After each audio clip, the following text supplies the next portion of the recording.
What's going on? Welcome back. Welcome back to another episode of Off the Schneid. It's Friday night. We're going to be doing some drafting. Steven in the house. I don't know if that's the first time I've seen you, but beverage cracked, like submitted. Appreciate it. You paid the rake. That's all you need to get into the show. So appreciate you coming out. Let's get myself situated here. We got a Czech VAR. It's called. It's a nice little beer, fantastic beer, Czech beer. I'm not Czech. My wife is Czech. So bottoms up. And let's get into it. Kamloops, nice. A little ways away from me, about 10 hours, nine and a bit hours. I'm in Calgary myself. Actually, technically Chestermere, but no one probably knows where that is. Most of the fans of this show probably don't know where Calgary is, and that's fine. That's fine. But we're gonna get into some rookie talk quickly. Pop quiz for whoever's in the chat right now. Pop quiz. If you're a running back in the NFL draft and you're not, Bijan Robinson, you're not Jahmyr Gibbs, you're not Ashton Genty. If you're not that caliber, you're not Trevion Henderson, you're not that caliber of a running back, right? You're not a first round pick, early second round pick, whatever it is. But some of these third, fourth, fifth, sixth, seventh round draft picks, undrafted free agent running backs, here's the trivia question. What is the best and easiest and fastest way for that running back to get on the field? Put it in the chat. What's the easiest, fastest, best way for that running back to stand out and to get on the field at the NFL level? I'll give a few minutes for an answer. And then we'll chat about some of these rookies quickly. We'll zoom in. This is just the rankings. I have not even come close to finishing, which I will do, but part of me is waiting for the combine before I finish these rankings, and I might move up Genty a bit. We'll see, but probably not. I think he's 20th or something like that. So I'm lower than most, lower than ADP. But we'll address that later. That's not who we want to talk about tonight. Since nobody's answered the question, the easiest and the fastest, the best way for a rookie to stand out in NFL camps and to get on the field is pass protection. That is the easiest, fastest way. It's the best way to stand out, right? So there's a couple guys I want to talk about. One guy that a few people in this in the chat that watch the show, they've been high on. I do like, but I haven't really drafted very much. And I will start doing that probably tonight is when I'll, as quick as I can. I need to catch up a little bit. I only want to be 10 to 15% anyways. But it's LeQuint Allen. So it doesn't show my exposure on here. That's annoying, but we'll pull it up when we get into a draft. But LeQuint Allen is the best pass blocking running back in this year's draft. And it's not even particularly close. So if we look at some of the other stuff he does well, runs the ball well, not exceptionally efficient, was only about 4.5 yards per carry, but 1,000-yard rusher the past 2 seasons at Syracuse. And then he caught, I think, 61. I think it was 61 balls he caught this year at Syracuse. So he definitely has the receiving chops. I don't particularly like the way he runs. Very upright, very long strider, right? So I'm not a huge fan of how he runs the ball, but he can catch the ball. I need to dig into it a little more for my comp, and I won't even say it until I put it in. I'll probably put it in my spreadsheets, which I'll share probably after the combine, maybe before. We'll see. But regardless, the number one pass blocker in the NFL draft this year is LeQuint Allen by quite a large margin. And that alone is pushing me to draft him more. So that's something I'm going to catch up on, because I think I'm only like 1%, 2%, very, very low. And I want it now. With that knowledge, I need to bump it up to about 10 to 15%. The next guy is a similar reasoning. I didn't love his tape. I thought I was going to love it. and I didn't particularly when I did watch it. But again, he's probably, let's call him the second best pass blocker, even though his size concerns me a little bit. And that's Dylan Sampson.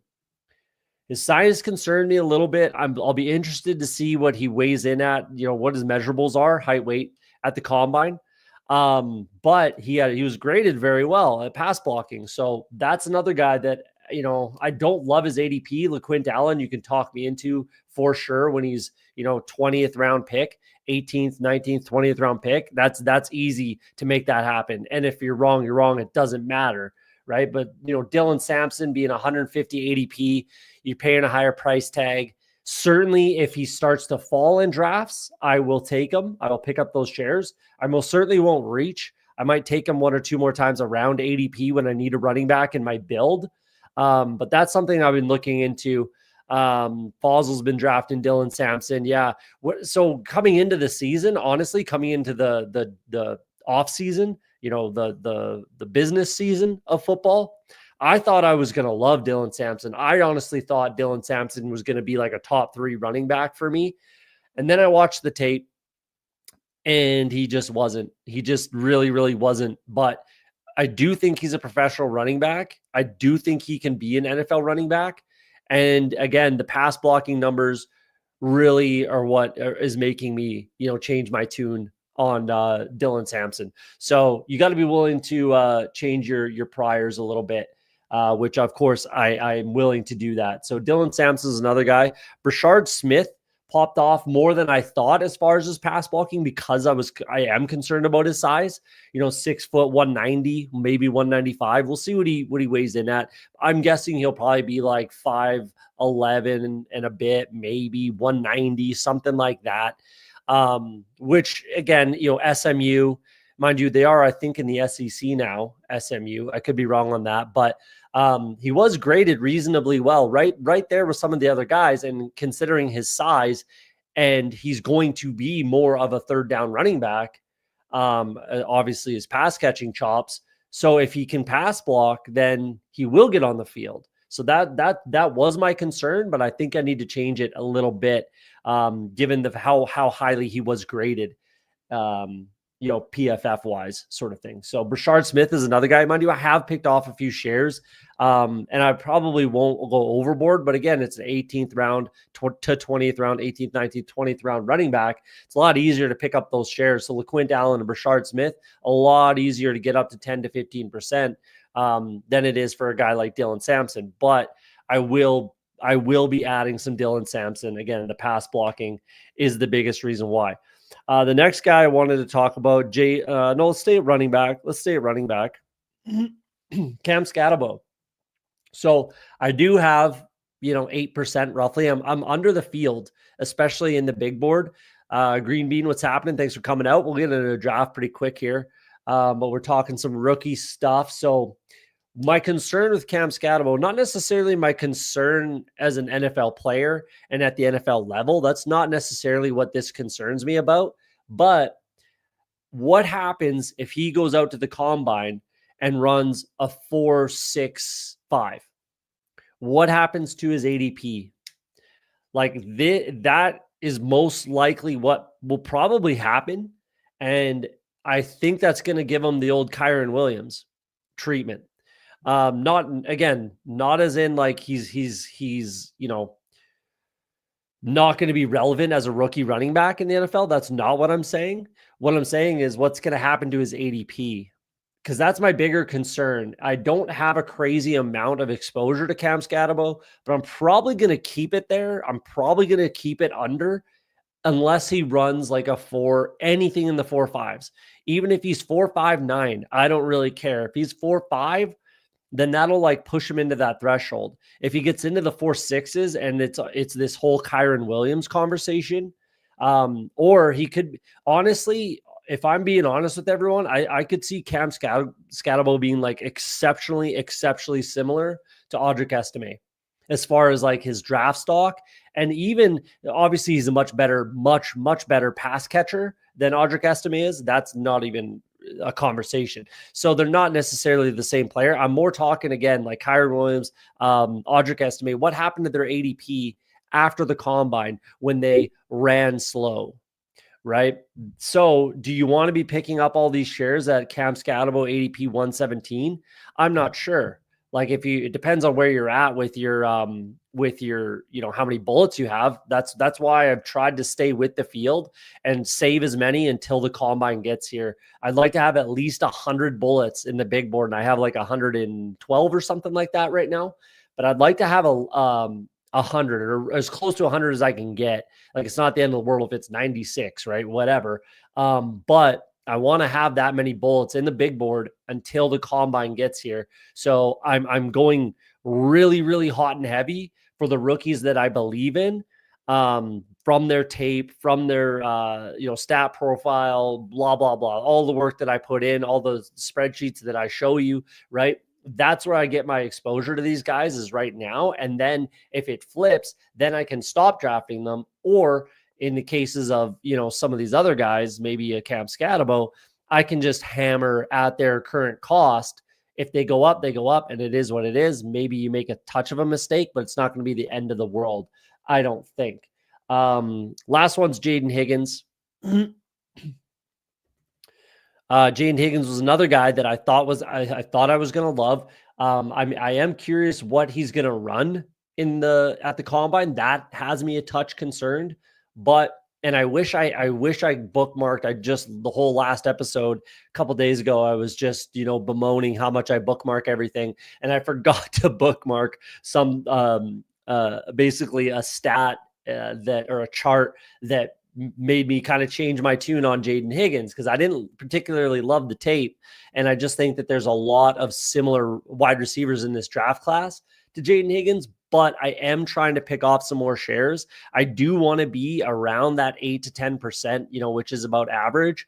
I want to be 8 to 10% Jaden Higgins. And then if he runs like a 4.4, even a low 4.5s, like let's call it between 4.48, 4.52, something like that, or 4.55, something like that. If he runs that at the combine, that's basically T. Higgins. It's basically the same thing, same last name, right? So then I'll be more in on him, more so, and I'll try to get that up to, call it 20%, whatever it is. But that's a guy that I'm kind of focusing on, and I wish I had the stat kind of chart bookmarked, but I didn't.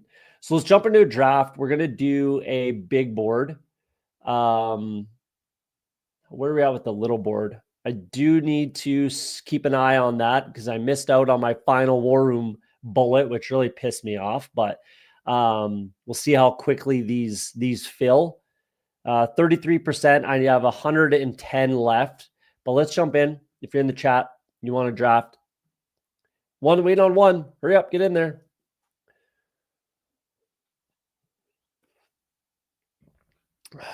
All right. See if we got anybody. Green beans in there. Oh, I gotta be careful. Fossil's in there at the 12. So I gotta be careful. Gotta be careful. New collector I've drafted with, that's for sure. Chack Daddy I've drafted with. I would imagine Romo 69, but I'm not sure. If you're in the chat and we got a Goat Horns right there. Should be a decent drafter. I think I've drafted with him. If you're in the chat and you're in here, let me know. Tibbsy, I've seen that name for sure.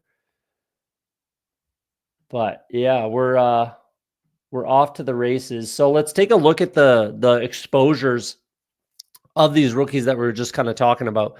So LaQuint Allen, 0%. That I will be changing right now. Hopefully I can get him in this draft.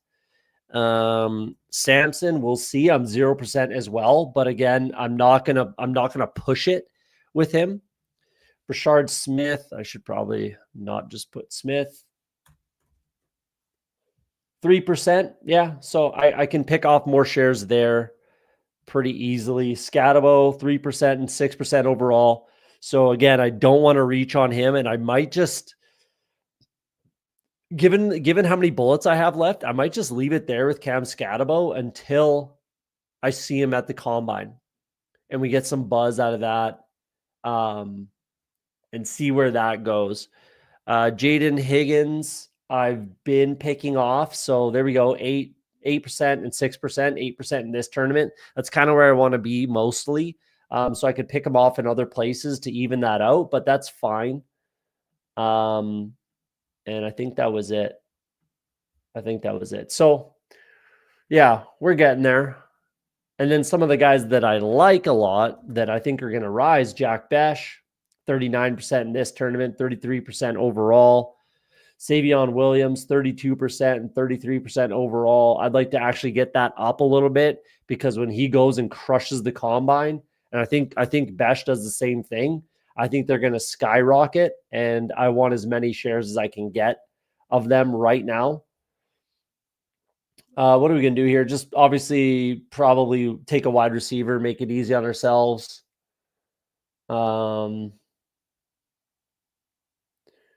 Let's get some neighbors in our lives. No, let's get some Puka. Let's get more Puka. 2 picks past ADP should allow us to be somewhat unique just off of that. Like, you know, if I bring up a couple guys, get some falling value somewhere, then it should be more unique. Yeah, let's get more Puka in our lives, considering he's rising. Interesting start.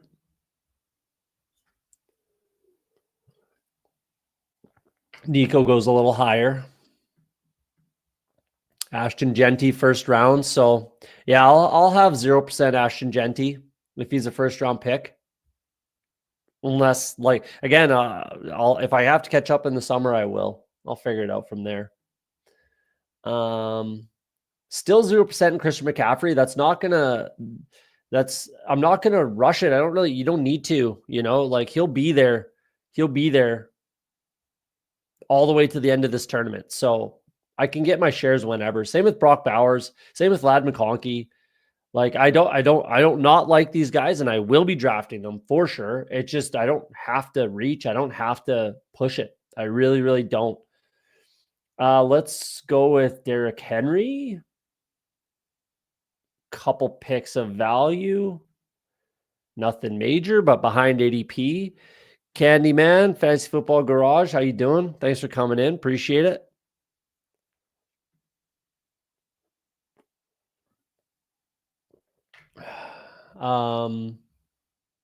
Hopefully we don't snipe each other too much. Falzel, Green Bean. Brian Thomas at 12 is nice. Monrod, Drake London. You got to like that. Big fan of Drake London this year. But other rookies, yeah, Trevion Henderson, 29%, 30%, 38% overall. Putt Daddy, how you doing? Thanks for coming in. Yeah, we got a big board, just a big board rolling. I think Pat's doing the fantasy dog pound is doing potentially a bigger board or something like that in about a half hour. So we got into one of those a couple weeks ago, episode like 4 or something like that, or episode 3, something like that. We did a bigger $100 draft. That was fun. About to get into some drafts in a bit. Yeah, the water's nice, man. The water is nice. Jump in. This is different, and I like that. Jahmyr Gibbs and Breece Hall. I like that start. This is something I haven't done yet, but I need to do. Mind you, I don't think that will change. I think I would always be able to get this start. So I don't think I need to force it now. I think that's another strategy that doesn't get utilized a lot. And I am trying to do that this year a lot is like, if it's going to be there, then get it whenever. Like you don't have to force it. I would rather, push certain guys up the board when I think they're going to rise. So even like a Jonathan Taylor, I don't mind this. That's a smart start. That's a good start. I did that last episode. That was my first 2 picks.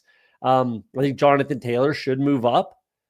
So that's not a bad way to go about it, but Tyreek is definitely the guy here, the poster child for that, in my opinion. Um, yeah, whoever's going to get him is stealing him. 26, 27, whoever gets whichever one of these drafters, these two running back drafters gets Tyreek, that's an absolute steal. I know I won't get him, but that would be really cool to get that kind of value.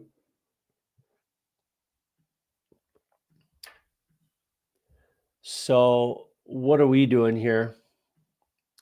But yeah, I think that's an underutilized strategy, is just like bring up the guys that um you think are going to rise throughout the entire draft, not just the first round guys, not just, this isn't just a Tyree conversation. That's why I was drafting as much Trevion Henderson as I possibly could in the 70s, because now he's up into the 60s, right? I figured he was going to rise, right? So I took as many shares as I possibly could. And now it's slowing down because I can't get him where I was getting him before. So now I have to pull him up. And it's to the point where I think that's where his value is. 6th round, I'm good with that. I'm good on 6th round value with Trevion. And I mean, 5th round, we'll see. I doubt it, but we'll see what happens at the combine. Dark Side Dev, what's happening? Thanks for coming in. All I ever want is 3rd round Tyreek. No doubt, man. Me too. I'll have to take a look at some of my older drafts when the contest opened and see, because I know he was going hella late. So I'll have to take a look through that and see if I got much or any 3rd round Tyreek. I think it definitely got some, but not as much. Some people are getting them in like the 40s, 50s or something like that when the contest first opened. And that makes me insanely jealous. I'm going to take Josh Allen here. If I can get him this far down, I'll take it. I need to up my exposure. I do want to talk quickly about James Cook. Just set on wants extension, more playing time. He's standing on business, he says, right? Like, he seems to be digging his heels in a little bit. This is not a good sign for me personally. He has really no business asking for an extension just yet. It's too, excuse me, man, this check bar. He's got 2 more years on his rookie deal. You really have no business asking for an extension just yet. Let's make our pick here. Xavier Worthy. Let's go Xavier Worthy over Marvin Harrison, but that's really, really, really close for me. I'm more nervous about Xavier Worthy rising, so I'll take him in, a few picks past ADP. More nervous than Marvin Harrison rising up the draft board. So I think I'll be fine to pick off more shares later. But anyways, back to James Cook. Yeah, that's not a good sign. And I really, really, really don't like, especially running backs, if they sit out throughout the summer. So if he's not there for their offseason program and he's not there for training camp and he's not playing preseason games, not that he would play preseason games anyways, but if he's not at training camp, if he's trying to hold out, like, that obviously remains to be seen. And I can't say that yet, but I'm concerned about it. I am certainly concerned about it. And it'll probably make me pull him back in my rankings a little bit. That might make me, I haven't gotten that far yet. That's right where I'm at right now in my rankings.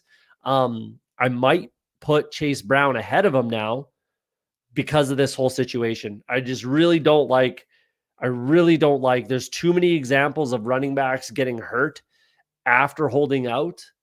And it just makes me really, really nervous. So yeah, I'm going to be concerned, and it's something to most certainly keep our eyes on heading into the summer, heading into Best Ball Mania season and all of that. That's going to be something to keep our eyes on, especially when they just drafted Ray Davis, who played really well.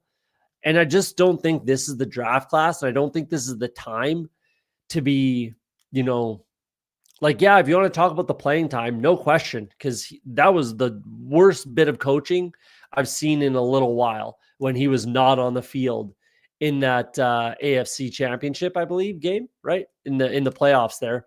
I don't know if it's a championship game, can't remember, but that he absolutely should have been on the field, no question. And for him to not be on the field is unacceptable.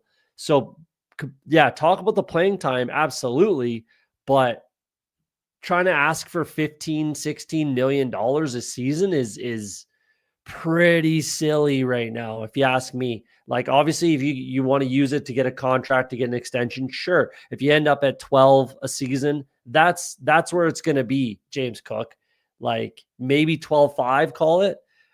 But I really don't know if we'll see, if it makes sense to sign James Cook to a 13, 14, 15, 16 million dollar a year contract. I really would be hesitant if I were the Buffalo Bills. But George Kittle discussing extension, that makes a ton of sense. Free up some cap space, most likely.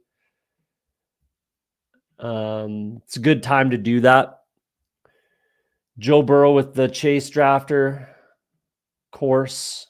That's very, very typical. I try to actually not do that as much as I can, but I do obviously want some shares of that combo.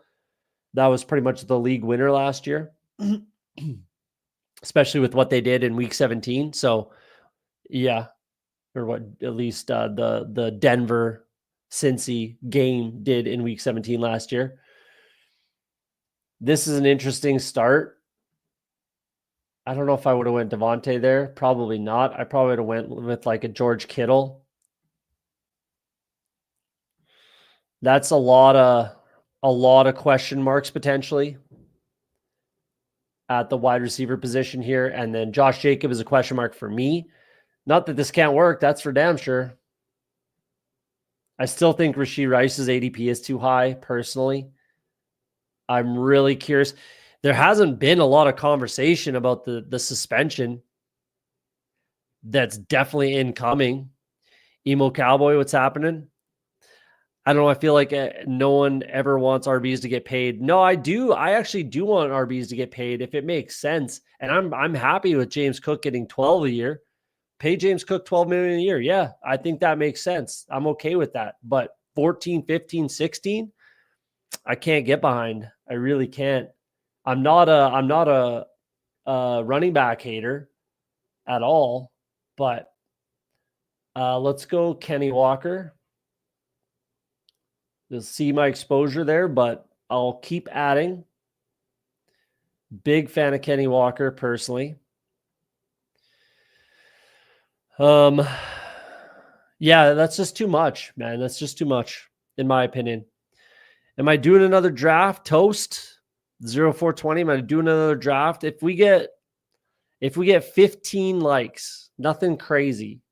If we get 15 likes, I'll do a second draft. Sound good? I liked it myself. So 14 people need to like this stream, and we'll rip another big board. I don't think that's being unreasonable. I really don't.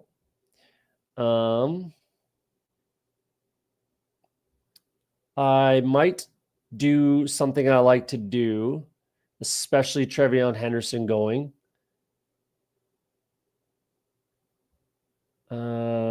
I just really don't particularly want to go with another running back here, and that's what I would take. Unless Judy, I could bring in a Judy share, but I'm going to go Jaden Reed.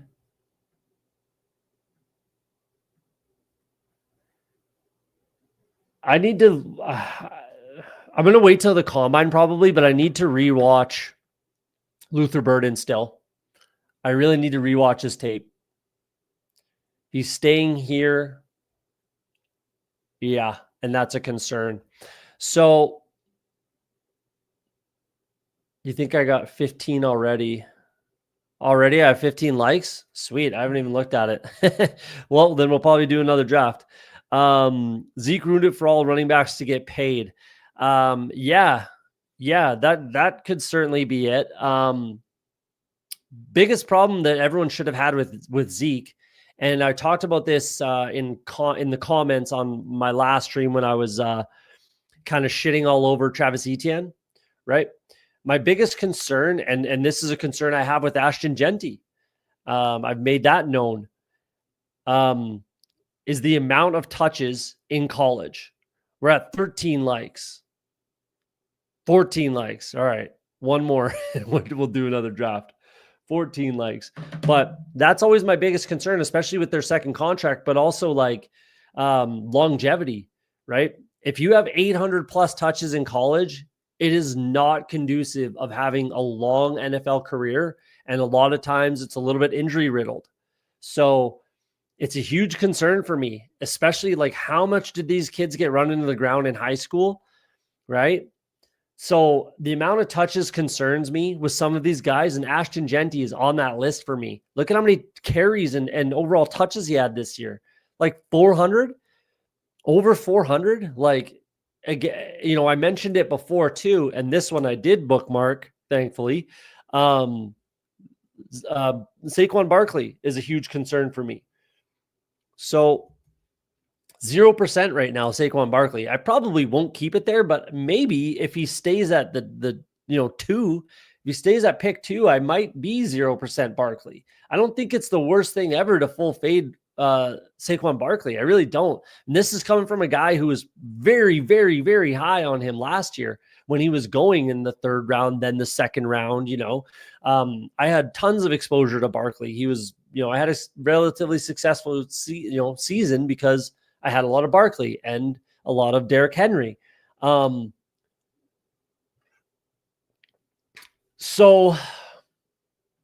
and that's where I was getting at. Geez, lost my train of thought for a second there. 345 carries and another 33 receptions, right? So 378 touches in the regular season. And this is the team that went to the Super Bowl. So how many extra carries did he get? Called another, 60? So 430 touches. If you look at the last 10 years of data, the running back that had the most touches in whatever season, the following season, their highest fantasy finish was RB12. So, I mean, massive concern for me. Massive concern for me. And Ashton Genty's right there too, because he had pushing 400 or right around 400 last year. That's another big concern. That's another reason why I'm kind of like, fading Genty, especially at price. Like at cost, I don't think it makes any sense for me.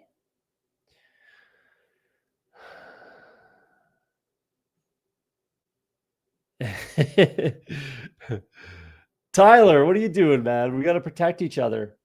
I'm going to bring in Shakir here. Just stack him up with Josh Allen. Make it easy. It does make sense for me to pick Mahomes, actually, and then be done. So that's a possibility, but I hope I don't have to. But the nerds have charts that allegedly disprove this take. Yeah, that's fine. Everybody's got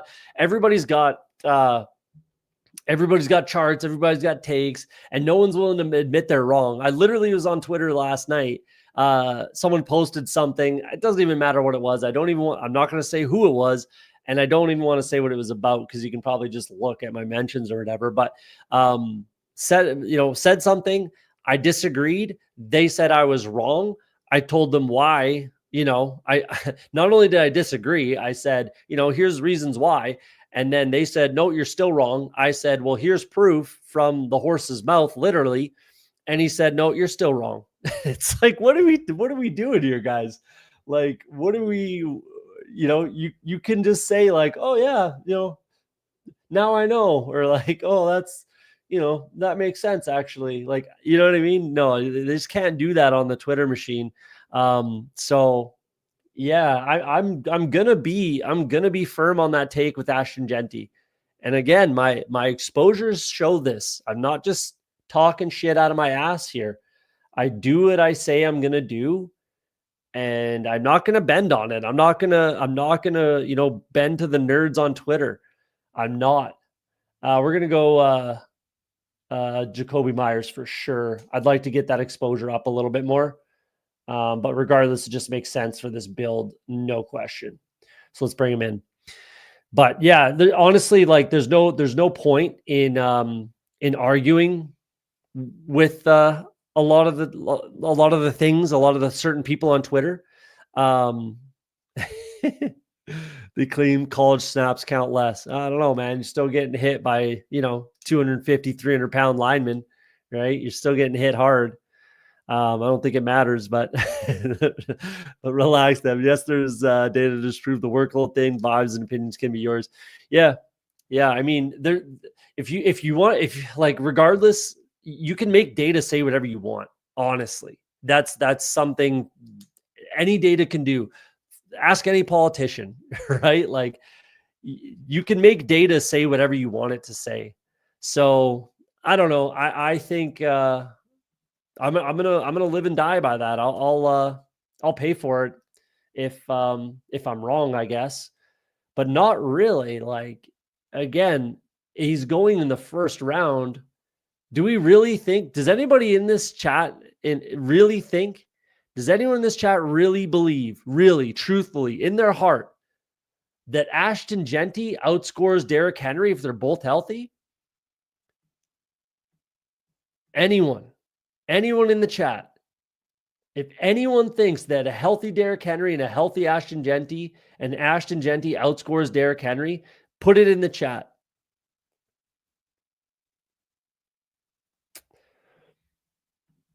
Very fair counter. Studies seem sound through various folks. Fun of the game is up to everyone to do as they please. Absolutely.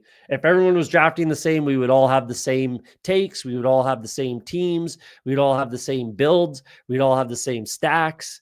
Like it would be a lot more boring. So I am happy about it. It just, the only thing that bothers me, and this has nothing to do with Dark Side and Tyler. It has nothing to do with your little beef going on here, but my biggest pet peeve is when people are so firm, they just will not bend. They will not, agree or disagree or whatever. It just gets ridiculous, especially when you give like actual proof, like not even like data stats. That's a completely different story. I'm talking about what happened to me last night. And I was just like, what are we doing, guys? Like, what are we doing? Like literally from the horse's mouth. Not, you're still wrong because of this. I'm still right. It's like, God damn, you guys can't help you. Can't see the forest for the trees, but it is what it is. I'm not really mad, emo, with people acting like such a crazy take. 32-year-old splitting reps and younger first round guy getting all the work. Definitely possible. High scoring offense is what helps Henry. I wouldn't be surprised to come down to health and workload. Derrick Henry's 101, man. He's a fucking specimen. Like the dude is different. Like not only is he bigger, stronger, faster than anyone else on the field, but he puts in the work. The dude is an absolute freak show for what he does. Cheers, Tyler. Thanks for coming out, man. But the amount of money that Derrick Henry pays on his body, his diet, God, what an absolute specimen. Like I'll forever be a Derrick Henry fan, drafter, believer, whatever. Like when you look like that and you run like that, I'll be rocking it till the wheels fall off, man. Absolutely. It's true. Father Time is undefeated. Father Time is absolutely undefeated. Waits for no one. Yeah, it comes for everyone. Father Time waits for nobody. So you're right. You're either the good teams, the good NFL teams, right, are really good at recognizing when to, it's much better for these franchises to be a year or to get rid of a guy a year early. Excuse me, geez, than a year late, right? Look at the Philadelphia Eagles and look at the New Orleans Saints. One team will get rid of a guy a year early, or even Kansas City Chiefs as well. They'll get rid of a guy a year early and potentially pay for it and look bad to their fans, whatever, but they can recover from that. Whereas a team like the Saints, look at DeMario Davis, Cam Jordan, right? Like it's even Derek Carr, like they have a guy a year too late and then he's just useless, right? So huge concern, huge problem. I really like the guys in this range. I would definitely go Cooper Kupp here. Makes a lot of sense, but I'm going to stick to what I started and bring in Jordan Love with my Jaden Reed here. I'm done at quarterback completely. I could have probably pushed it, but it's what I set out to do. Maybe I should have been nimble on that because Cooper Kupp is probably the correct click there. And maybe Najee. But Derrick Henry, Kenny Walker, I like that. It gives me a lot of flexibility still, which I'd like to have. I'm done at quarterback, obviously. Yeah, I didn't anticipate Cooper Kupp being there because that's probably the more correct click, but that's how she goes.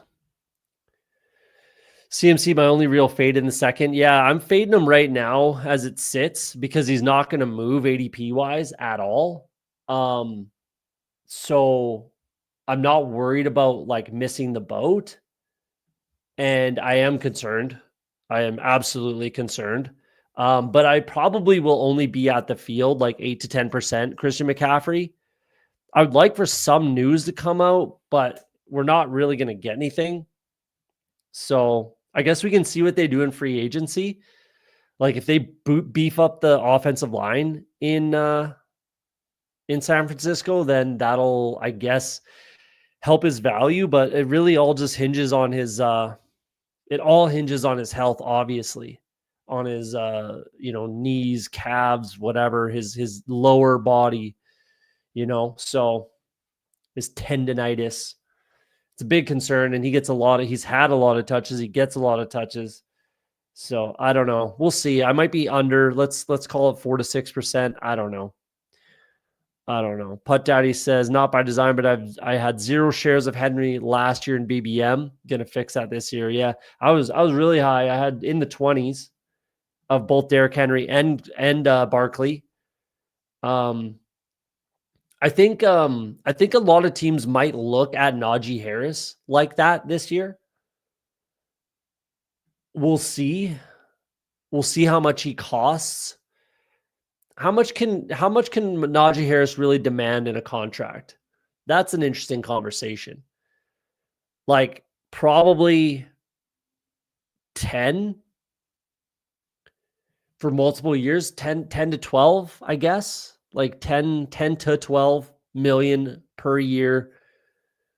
You want an out after 2, probably. You want an out on that contract. Call it a 4-year deal with an out after 2 with an annual average of like 10 to 12, like 11.5 million, something like that.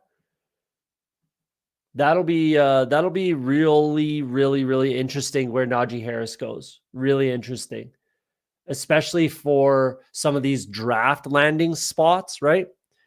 Like if Najee goes to the Chargers, man, wheels up a little bit for Najee there. If he goes to somewhere like the Giants, it's less, right? Less of a thing. And then that takes them kind of completely off the table as far as a rookie running back. They might bring one in, but it really hurts any rookie running back's value that goes to New York if Najee goes there, right? Najee Harris, Tyrone Tracy, Devin Singletary's still there, right? So that would really hurt any running back that would end up there. It would hurt their value a lot. But we'll see how that kind of plays out. But Najee's an interesting one. He's very, very, he's the only real like workhorse running back free agent, and people might look at him like they looked at not like they're the same skill wise, because they're not even close. Barkley blows Najee Harris out of the water, but they might just look at him like, oh, like look at what they did with Barkley. Look at what this team did with Derrick Henry. We can bring in Najee, right? I think Denver would make a lot of sense. I really do for Najee, but that would really kill my Audric Estime shares, like absolutely destroy them. Let's just bring in Dalton Kincaid because he's the next tight end in line. I'm curious if I can stop at 2 tight ends here. That's pretty close. That's a hard maybe, but I don't think I'll need to. I'm not fragile enough anywhere else that I would have to add an extra wide receiver or an extra running back. So I think I'm okay. I'm happy with this team. This should be a pretty quality squad. This is at least a advanced team already.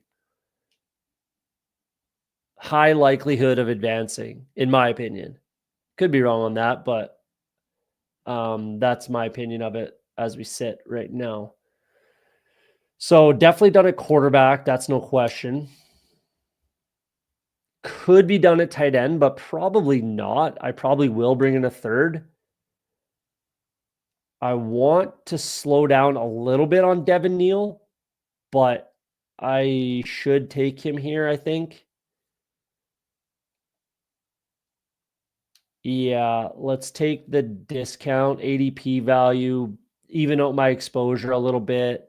I do really like him, although some data has shown up that is, calmed me down a little bit on my Devin Neal take and love and exposure and drafting and all that kind of stuff. But I do want to even out the exposure, and I can really slow down after the combine if there's any kind of need to. So we'll see where that lands. What do we got? Is anything getting out of line here? Let's see where we're at for likes. Hit that like button for me if you don't mind. Like and subscribe. If you're not subscribed to the channel, hit that subscribe button. We're only at 14 likes, guys. We need one more, and we'll rip another draft. But we got to get to 15. I really don't think it's asking too much to get one more like, and then we'll rip another big board draft. We're still at 14. So if someone's watching on the Twitter machine, jump on the YouTube, hit the like, and we'll rip another one. Is anybody getting out of line? Anything interesting? Nothing crazy. Yeah, the running back starts just piss yellow for a bit. Makes a lot of sense. Not a bad way to go about it.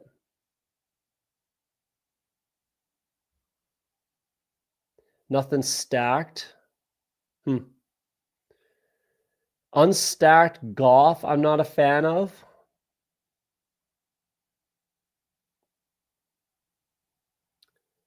That's really not an unstacked piece. I would do an unstacked Dak, probably if I kind of had to, but that's the CeeDee Lamb drafter. I would have gone oh no, Caleb went before. Okay, that's fair. Yeah. And then Bryce Young, interesting. You can backstack Bryce Young. You can backstack Drake May. That's fine. So I guess if you stack up those pieces, yeah, we'll see where he ends up. Trevor Lawrence, JJ McCarthy, is that? No, it's not the Jefferson drafter. Okay. Addison. Yeah. Okay. Jordan Addison drafter. Trevor Lawrence unstacked.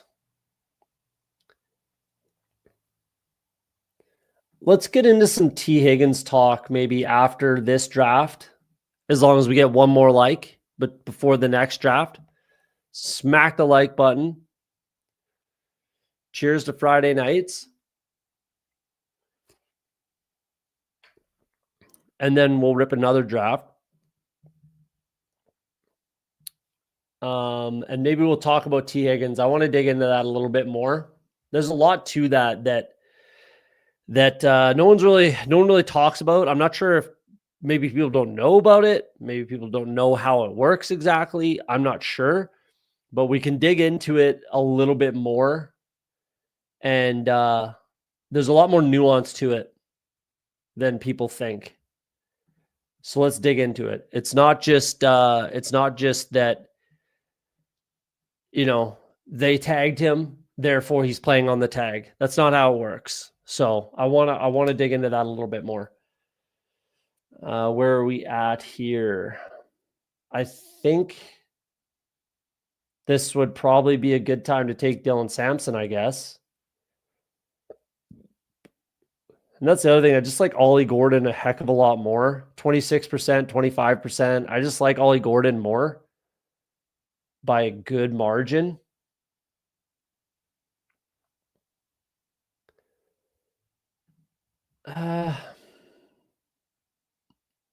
Maybe I'll Green Bean snipes him from me anyways. That's fine. I was going to say maybe I don't need to bring him in unless he falls to pick whatever, 60, 160. Let's get Jalen Wright. That's the guy that I really want to pump up my numbers a lot. I want to get at least into the 20s on Jalen Wright. And have that stay till the end of the tournament.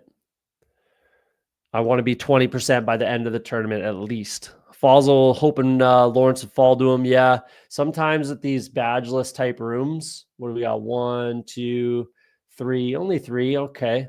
But I think that's someone that took the Trevor Lawrence from you. Oh, maybe not. That's fair. 132. Yeah. 109. I don't think Ingram ends up on the Jags. I think he ends up getting cut if he has to, or traded.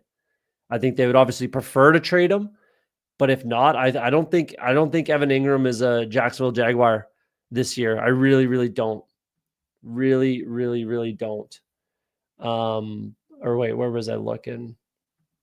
Trevor Lawrence. What's his ADP? 129. Yeah, that's not asking too much. That's for sure. To get to 132, that's really not asking too much or getting out of line. So that's kind of rude that guy took him from you, I guess.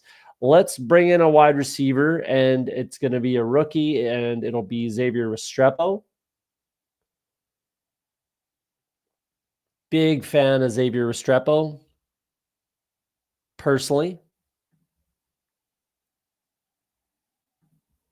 Let's bring him in. Yeah, you're not getting out of line asking the 3 on Trevor Lawrence, right? A 3 pick drop on T-Law. That's should be pretty standard almost, really. If you're not, the BTJ, maybe Christian Kirk and Evan Ingram. We talked about that in the last show, I believe, though. Like, I wouldn't be shocked at all if both Christian Kirk and Evan Ingram were not on the Jags this year. And they have the built-in replacements ready to go. We saw it last year. Parker Washington came in, played really well. Brenton Strange came in, played really, really well. So you can save a lot of money. Obviously, you'd rather find some dance partners.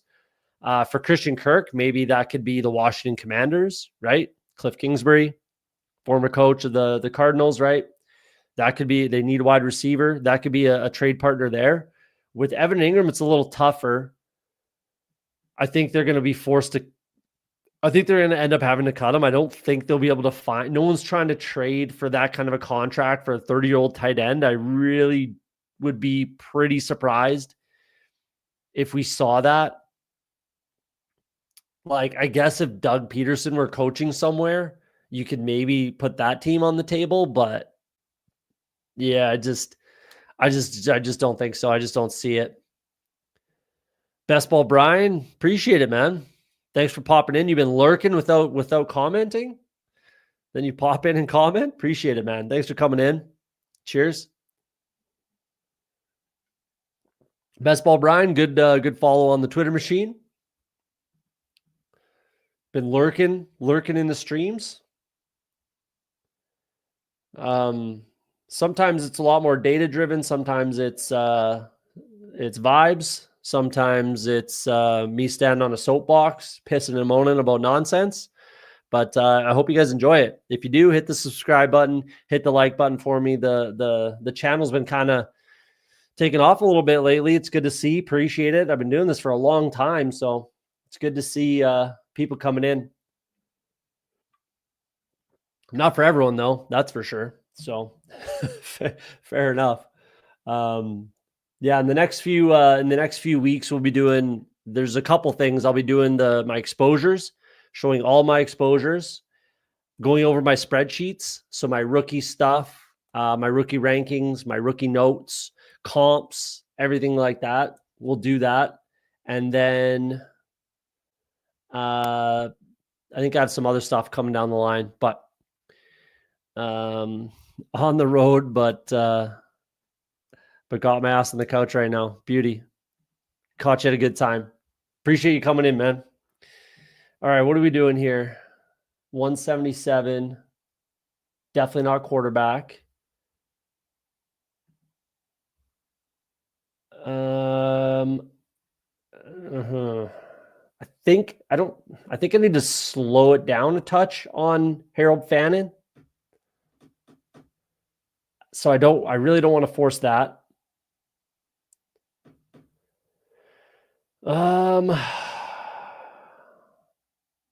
Running back is pretty dry. It's pretty much just rookie range right here for me, especially with this team.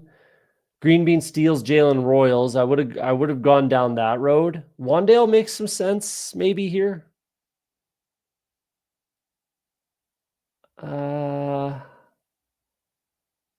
Let's bring in Jaden Higgins, I guess.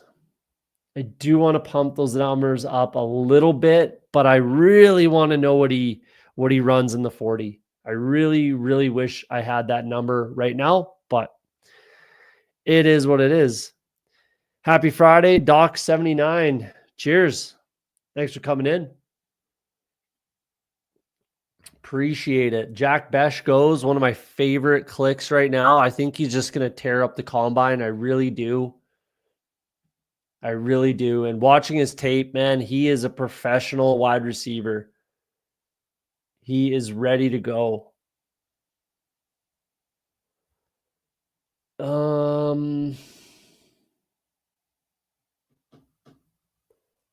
Man, I guess I just take Wandale here.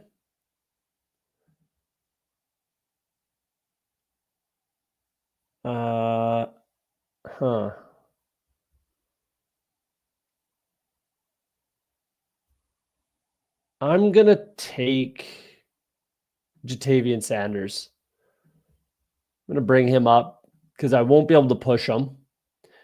My fan and shares or bags are completely packed. 32% in this tournament, 32% overall. And I really want to see what he does at the combine as well. I really want to see what he runs in the 40. Supposedly, broad jump is a measurable to keep an eye on for tight ends. So that's something. I just want to see how athletic he looks, what he runs, what he weighs in at, height, weight. If he comes in at like 6'2" instead of 6'3", that is a bit concerning. If he comes in at, 232, touch concerning. If he comes in at 6'3", 241, that's amazing. And he runs a 4.6 something. That's really, really, really nice. That'll be really nice. So we'll see. The combine means a lot to me personally. Like a lot of these numbers, a lot of these things mean a lot. That's why I'm saving as many, bullets as I can. Green Bean was kicking JT if I went elsewhere. Oh yeah. You went Fannin. Yeah, you needed a tight end. That's fair. I just knew I wouldn't be able to push him regardless because the Bryce Young drafters here. 6 picks ADP drop is asking a little much. So, and I need to get more shares of Jatavian Sanders. And I need to focus on it when I'm not getting those other pass catchers because I'm not taking two. It's not an offense where I'm taking a Xavier Leggett, a Jalen Coker, and a Jatavian Sanders. I'm not taking two of those pass catchers unless I have Bryce Young, right? But when I don't, I want to focus on bringing Jatavian Sanders in more when I can in situations exactly like this, because I definitely believe in the kid for sure. For sure. I think he has a nice bump this year. Liked him as a rookie, but I'll like him even more as a second year tight end. That's for sure. Some guys were talking on the Twitter machine, and it got me thinking. They're saying Tucker Kraft could be there for, tight end 3 overall this year. My shares would reflect maybe not quite that, but I'm at like 25% Tucker Kraft. I really like Tucker Kraft. That's a really, really encouraging season for a tight end in his second season. So a third-year tight end that can do everything. Luke Musgrave was the starter, when they were both rookies, but Tucker Kraft can do more. He can block. He can do everything that you need out of Musgrave as well. So at the end of the day, he's the better all-around overall tight end. He's the better NFL tight end, right? So he is the starter. Plus, there's been some talk about LaFleur wanting to get the ball more to tight end, focused on tight end a little bit more. So I'm pretty high on Tucker Kraft. I'm not sure I would say he's like tight end 3, but is that out of the range of outcomes? I won't say that.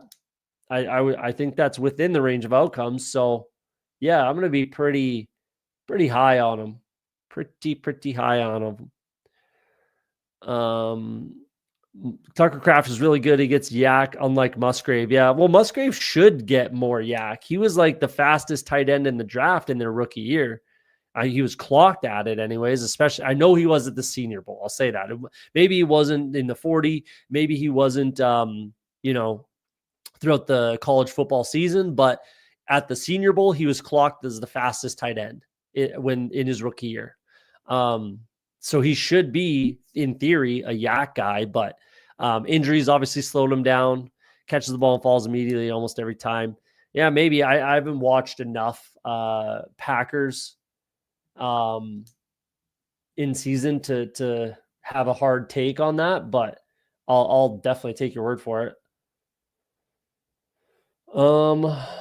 Either way, I like Tucker Kraft more, regardless, right? Regardless of anything, I like Tucker Kraft more than Musgrave. So I'm going to continue drafting that way as well. Adonai Mitchell's falling a ton. I don't think he makes sense in this draft. Savion Williams goes to Green Bean. That's 3, man. I knew you're going to be doing that to me all draft. We drafted good players then, right? So fine with that. Let's go. It would make sense to take Pop Douglas here. I think it would be much more likely that they replace, definitely one of the, their Z receiver, maybe their X, like Kayshon Boutte might still have a role, but I think it's very likely that Pop Douglas remains in the slot for New England. So I'm going to, getting a little bit of discount there. I'll take them. Plus, I have the Buffalo, to double stack so they could play in the playoffs pretty easily. Patriots, Bills, right? No, I know you're not doing it on purpose, just to do it. You're picking good players, so I can't blame you. Like Savion and Besh, or no, you didn't take Besh, but Savion's one of my most owned wide receivers. Royals I like a lot. Royals just made a lot of sense for this team. You got great discount on Harrison. We'll go over your team at the end though. We'll go over Green Bean, myself, and we'll take a look at Fossil for sure. I get an extra pick. Do I need it at wide receiver or running back? Honestly, I don't really need it at either, so I have a free pick regardless. So let's bring in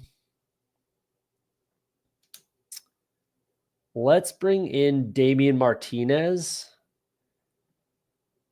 This is a guy that so with Damian Martinez, I was thinking about it today. I really I really want him on my Bengals.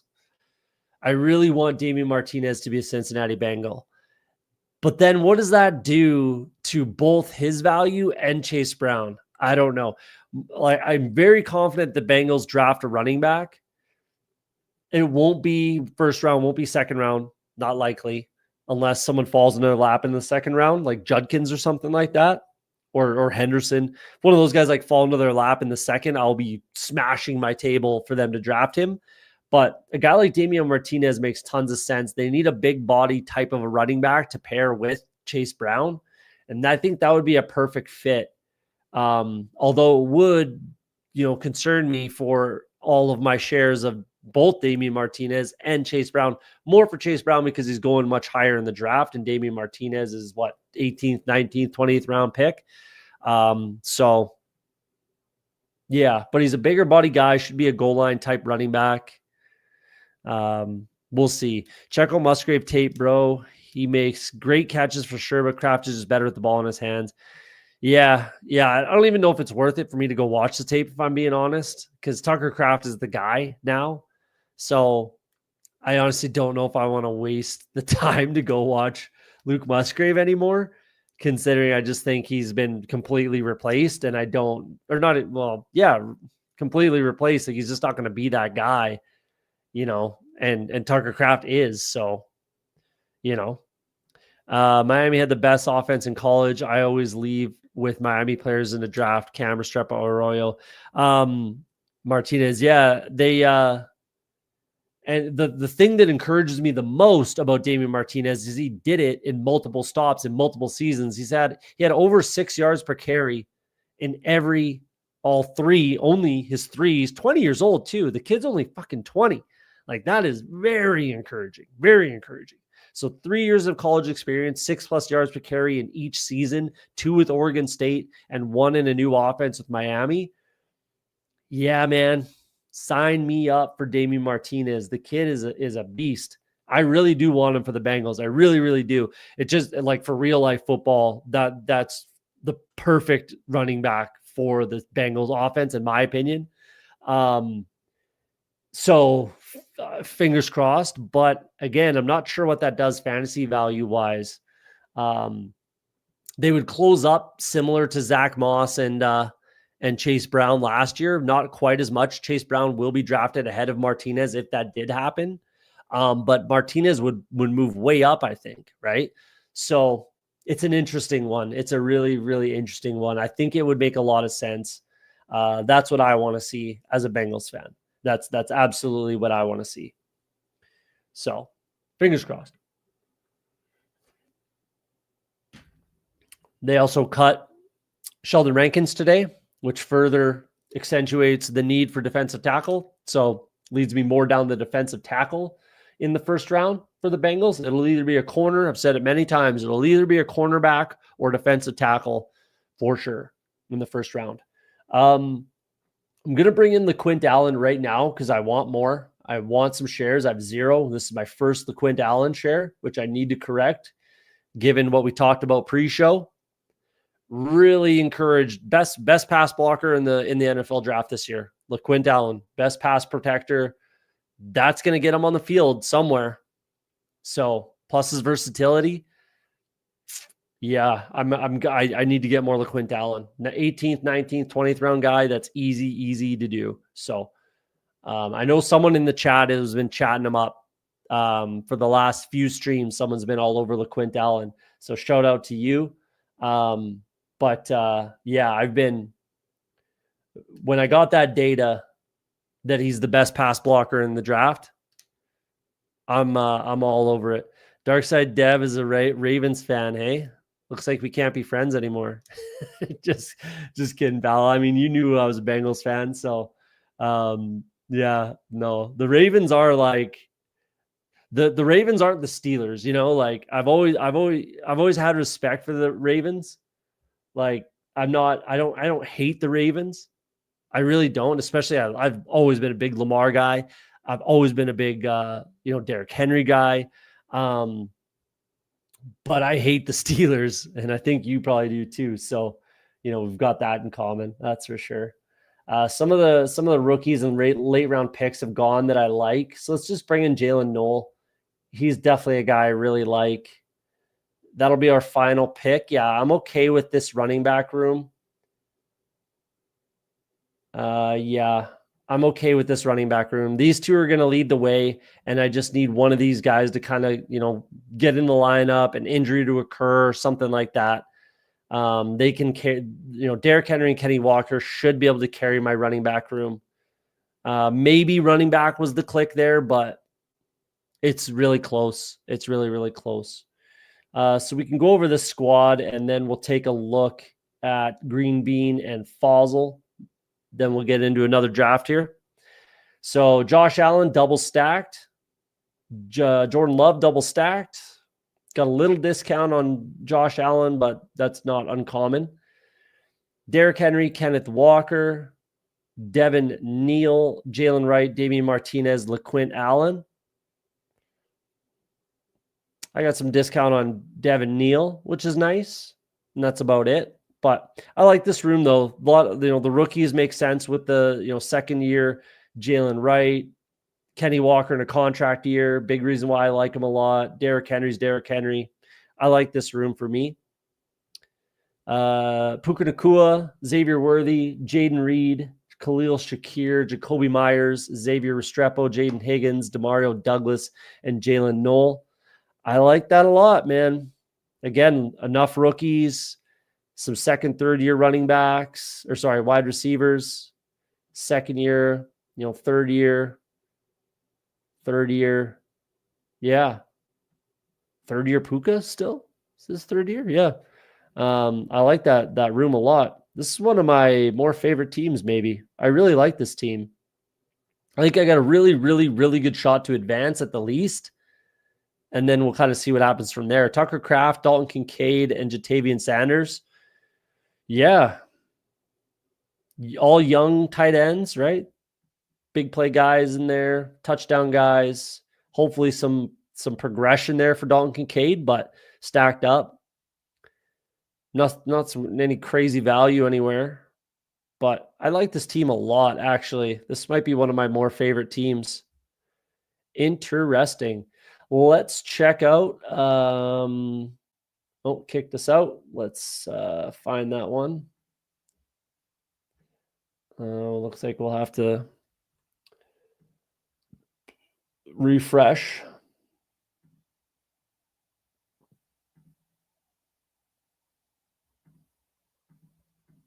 Let's get this. There we go. All right, let's pop back in. Take a look at Mr. Green Bean, who's sniping me away. Not really, but Kyler Murray, Michael Penix, close. That's close for stopping at 2. I'm going to assume you have some stacks going on there. So we'll take a look at that. That's really close regardless. A lot of times when I do, you have Murray already. A lot of times when I do stuff like this, I like to have like a high floor quarterback somewhere, like pocket passer type, which is tough to do because you would take him after Penix. So then it's like, who do you take? Tua? Like, you'd really have to make that work, and he'd have to fall to you. Bryce Young maybe would work, but Sam Darnold, I guess. Like a lot of times when I do stuff like this, but obviously I have Kyler Murray, I like to bring in like a Justin Fields or an Anthony Richardson, just like a rushing naked quarterback that I can bring in. But that's really close.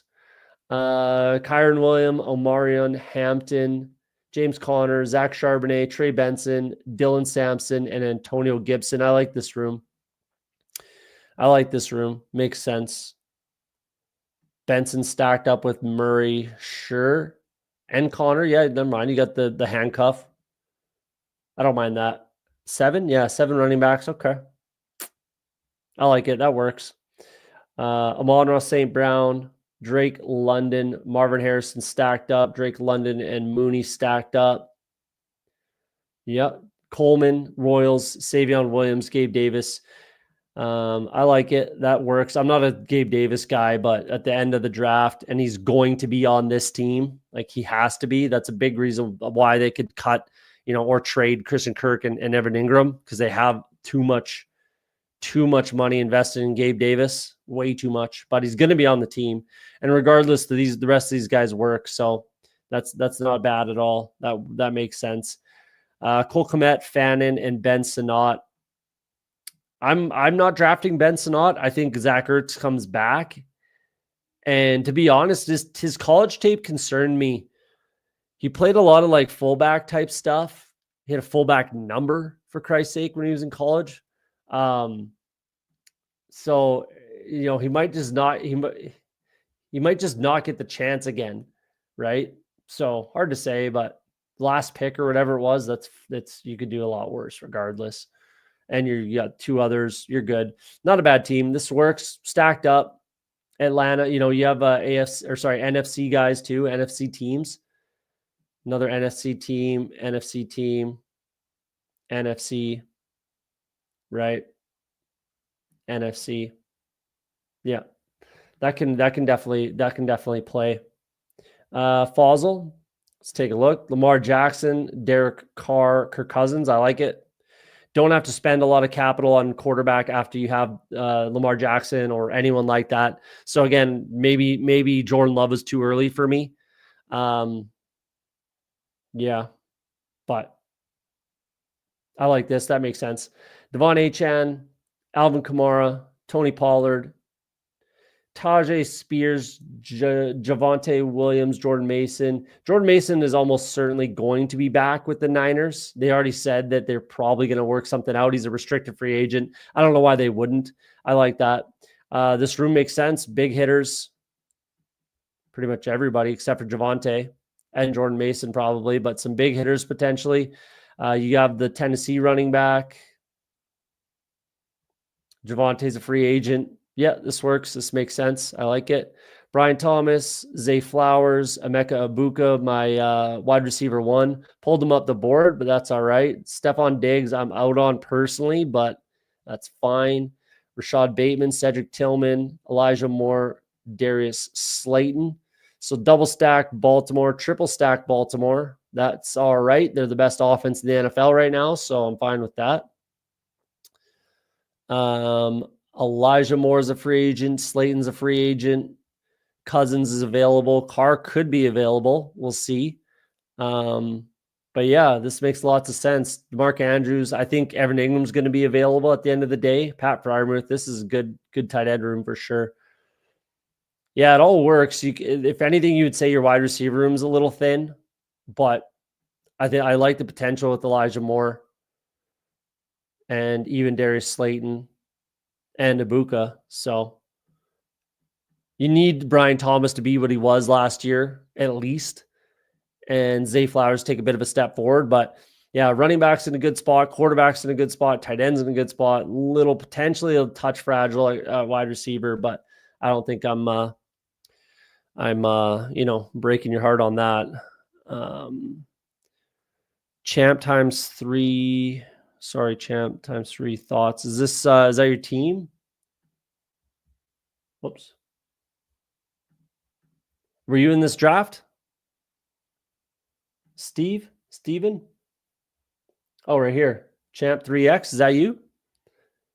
Or X3? There we go. Perfect. Let's take a look. Lurking throughout the whole draft, hey? And then you make it known. That's fine. It's all good. Bo Nix, Dak Prescott, Geno Smith. I like this a lot. I have a lot of rooms like this. It makes a lot of sense. Chase Brown, again, I'm worried about his value here regardless. I think they're going to bring in a running back for sure.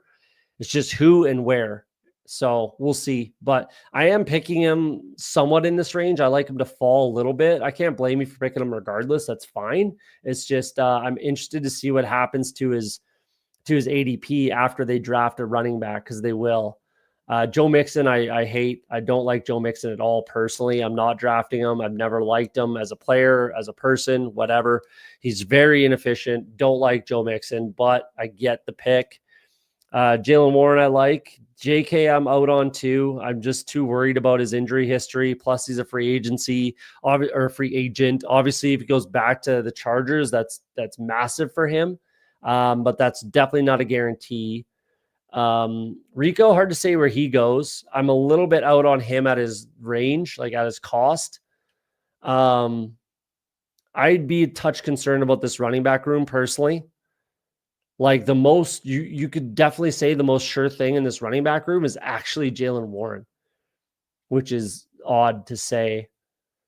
Pulled up Jaylen Warren, pulled up J.K. Dobbins, pulled up Dowdle.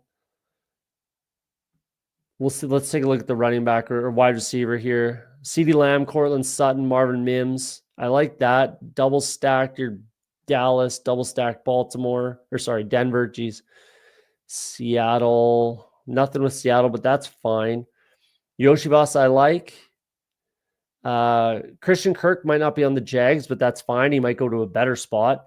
Alec Pierce, big play potential. I don't mind that. I like Yoshibasa a lot. I think he's going to definitely have a role. DeMarcus Robinson, a free agent, never missed the playoffs in his career, so we'll see where he ends up. I think Buffalo would actually be a really good spot for him to go. Brock Bowers, little ADP slip. That's good. Kate Otten, Brenton Strange. I like Brenton Strange a lot because I think he's going to be the starting tight end there. I really do. So I actually think that this works a lot. You could potentially have stopped at Bowers and Otten, but waiting till the very end of the draft is the perfect type of capital to throw into that tight end 3 spot for me. So I like that. I think that works and makes sense. Maybe you got sniped on Trevor Lawrence as well. I don't know, but could say the wide receiver room is a touch fragile as well, but that's what's going to happen when you draft Brock Bowers. It is a little more difficult to catch up. It is. Pulled up Bo Nix quite a bit. I'm not sure I agree with all the capital you put into some of these spots. Just because Bo Nix getting brought up, J.K. Dobbins, 10 picks, Rico Dowdle, a full round. Yeah. Marvin Mims, but I get that. You stacking them up. That's actually acceptable considering. But if I'm being straight up and honest with you, I think this has a hard time advancing this squad. But we'll see. And it is tough. It's just tough when you draft Brock Bowers. When you take a tight end or a quarterback in the second round sort of thing, it's tough to catch up at the other positions. So you really got to get some falling value somewhere and get creative.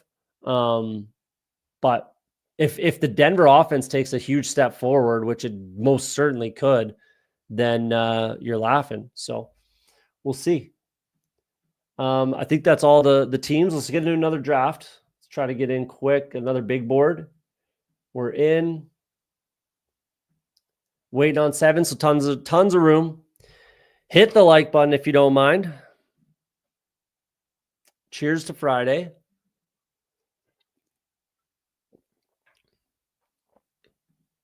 Got my LaQuint Allen share. That's good. Need to get some more of that. I'd like to keep pounding Savion Williams and Jack Besh, if I'm being honest.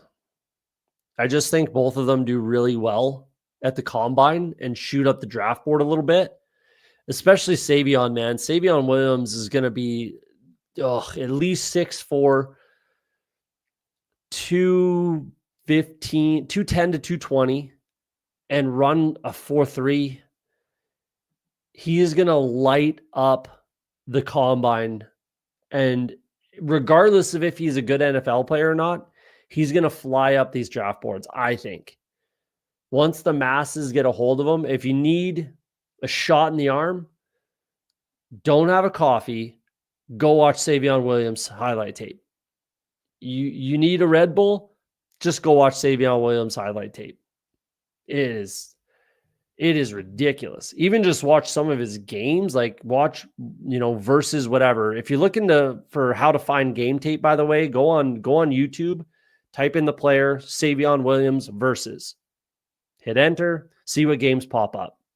And then watch, because I encourage that. Don't just watch highlight tapes. Don't just watch highlight tapes. Watch. Oh, we got probably on stream. We got Pat doing. This is the second time we've done this to each other, streaming the same draft. He is rolling right now. That's awesome. That's hilarious. So we got multiple streams going on right now. Pat the Fantasy Dog Pound is streaming on his channel, so that's fun. This will be a tough room. We got Doc79 was in the chat, myself, Fossil, Champ X3 in here again, and then Pat in the 3 spot. This will be a tough room. There he is. There he is. Yeah, no problem, man. Like I don't want to be rude, but I do want to be honest for sure. I will give you my honest opinion, and I will be honest with my own team. I don't always like my teams. Sometimes I absolutely despise my teams, actually. So, but this is gonna be a tough room. I'll tell you that this is gonna be a tough draft room. 2 streams going on. I'm just commenting on the Fantasy Dog Pound stream going on right now.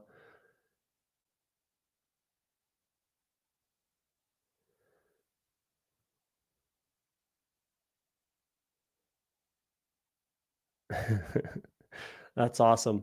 Streamer versus streamer crime. Yeah. Oh, Hames, what's up, man? Good to see you. Thanks for coming out. Hope maybe we'll get some people going back and forth between the streams now. So Doc's in here. This is gonna be a tough room. I'm telling you. This is gonna be a tough stream. This is gonna be a tough draft. So get your guys season.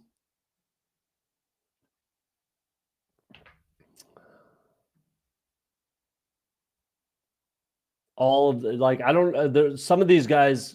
I think Mr. Mufasa is in Pat's stream. Probably he's one of his regulars. There's more of the OTS crew in here than there is Dog Pound crew. That's cool. We got 1, 2, 3, 4 in the OTS. 1, 2. This is gonna be one to name. I think only 2, maybe Spartan. I don't know. Maybe some of these other guys. I'm not entirely sure. But what am I gonna do here? Do I want to get a Nico share?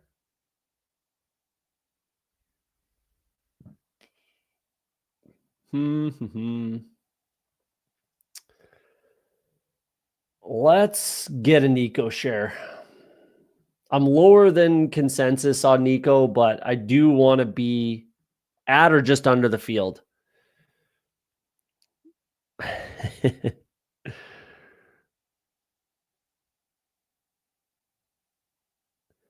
Or does he have what's his name? TB Bucks is on his stream. Good stuff. Good stuff. So let's go Nico.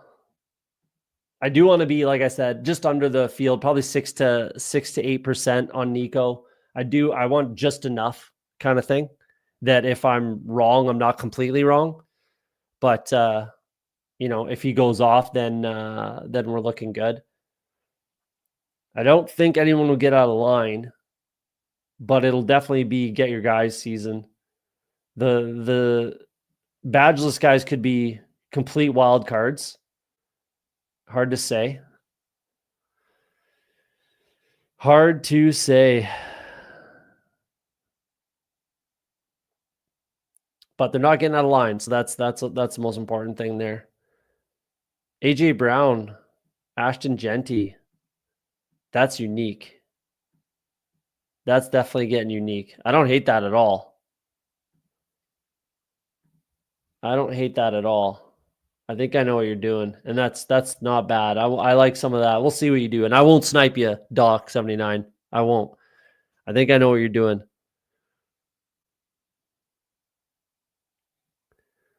Think I know what you're doing, but we'll see. We'll take a look at the end of this. Do I want Derrick Henry again? Probably. Yeah. I'm only 8%, so I do need more. I guess. Yeah, let's get Derrick Henry. Just gives you a lot of flexibility at that running back spot. If you start with a guy like Derrick Henry in the second round when he could easily be right here, fantasy points wise, as long as he's healthy, which, he's just bigger and stronger than everybody else. So I'll keep taking him, I guess. I definitely, like I said, I want to be higher than 8%. So when he falls to me, I'll take him. Drew, that's his name. That's his name. TB Bucks joining Pat right now. Maybe I need to get more guests on the stream. You guys think I should get more guests? Let me know in the chat if you want to see more guests. I've had Pat on the show. James Brimacombe, Eagles, has been on the show a bunch. Herzig was on the show. I can't remember. Lots of guys. I used to have lots of guests, but I haven't in a while. I just kind of like to do my own thing and make my own schedule and whatever. But maybe I should get some more guests on the show. Hoheim's got that divisional correlation when he gets drafted by the Cowboys. When Ashton Genty gets drafted by the Cowboys, you mean? Maybe. That's definitely on the table. That is absolutely on the table. So we'll see. He could go, he most certainly could go top 10 though. And I don't think the Cowboys would trade up into the top 10 to get him. But we'll see. You never know. I think I know what you're doing with your next two picks, but we'll see. I'll keep an eye on it.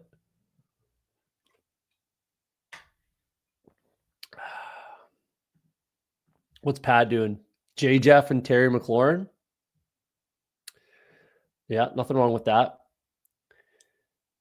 Champ X3, Saquon and Bucky. That'll play. Brings in Josh Allen. Fossil. I like that start. Puka, Tyreek. I like that start. Amon-Ra Drake London. I like that. This is unique for me.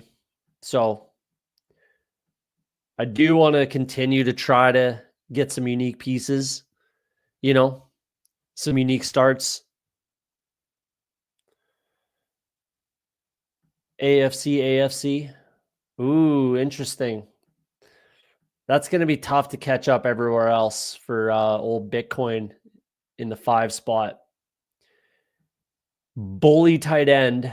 I don't think that's really a great strategy. It could definitely work in the early, season, especially. That's a huge amount of value on a JSN. Actually, I think I have him ranked a bunch higher than that. So that works. I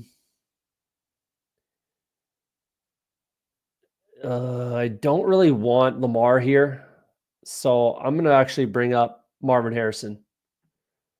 Let's do that.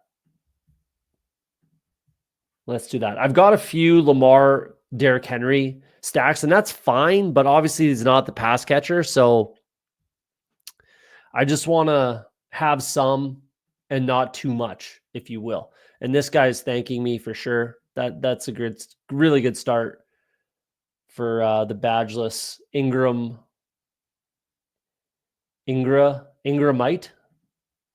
That's a good start. I like that start. Discount on HN. That's a good way to go about it. Let's see if Doc 79 does what I think he was going to do.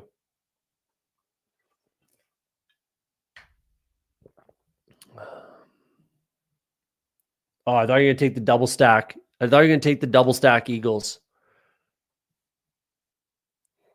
Yeah, I agree with this putt, Daddy. I am getting some stacks, but I'm also just taking them without Murray a lot.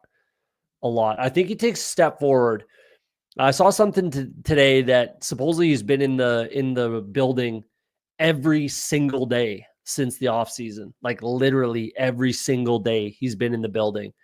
putting in work. So that's encouraging. If there's one thing I would have been concerned about, it's that sort of thing creeping in. So if it hasn't, then that's wonderful. That's music to my ears. Let's get Jaden. I like that. Is that a little fall? Tiny couple picks. Like James Cook should be the pick here, but I'm just really concerned about that extension talk. I'm really concerned about that right now. I don't need to push anything, I don't think, with James Cook. I would be a touch leery, and I am a touch leery right now. So Hoham's Marv matters more than Kyler's working with him. Marv matters more that Kyler's working with him. Kyler plays street ball less on timing. Marv is all about precision and timing of routes. Yeah. Yep. That could be a concern, especially with guys that have a hard time seeing over the line, right?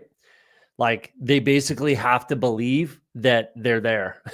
Like if they can't see, they just have to throw the ball kind of blind. You know what I mean? Like it just has to be on time. He has to have, gotten free, hit his mark, be at the depth, right? Everything has to kind of be perfect if the receiver's a little bit shorter. So you're not entirely wrong here. But I definitely like what it sounds like he's doing. I like doubles, but not really in the first few rounds. I like to differentiate. Yeah. Well, the thing is typically with the Eagles is it is kind of unique regardless. And not a lot of people are double stacking Eagles. I haven't seen a lot of it. So I'm doing it because I'm not seeing a lot. And also, like, you have to bring up someone somewhere. You have to. So you did with AJ Brown already. That's why I thought, Jalen Hurts and Devontae basically at cost. So typically AJ Brown goes around here, middle of the second round, right? So then you have to really pull up Devontae Smith typically, and then you get Jalen Hurts at right around ADP sort of thing. So that's why I'm trying to intentionally get a few, nothing crazy, but I'd like, 3, 4, 5, maybe 3 to 5 kind of shares of that double stack Philly, because it is actually kind of unique. Not a lot of people are doing that stack specifically because you have to bring someone up. You have to. One of the two wide receivers, realistically, you have to bring up. Evans is old, but half point PPI is kind of my guy. That's all good. I've always been a Mike Evans guy, and then all of a sudden everybody started like Mike Evans, and then it became cool, So, yeah, not that I was like the first one to ever like Mike Evans, but yeah, interesting. Joe Burrow just falling. I wish I didn't have Jaden Daniels right now because I would definitely take Joe Burrow.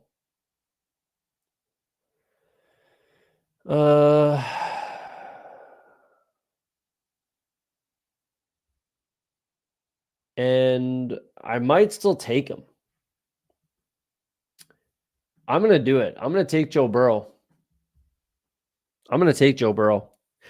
That's too unique for me. Like, half round, a little bit more than a half round of value in ADP for Joe Burrow with Jaden Daniels. How many people are going to have Jaden Daniels and Joe Burrow? Not a lot is the answer to that. Jaden Daniels goes at the end, late third, early fourth. Joe Burrow goes late fourth, early fifth. I'm going to have to catch up. I'm quite clearly done it at quarterback. I don't care how much value falls from there. But that's going to be a unique that's definitely unique, which is fine. And I've already got 2 wide receivers and like this is the type of start where that actually works. That actually can play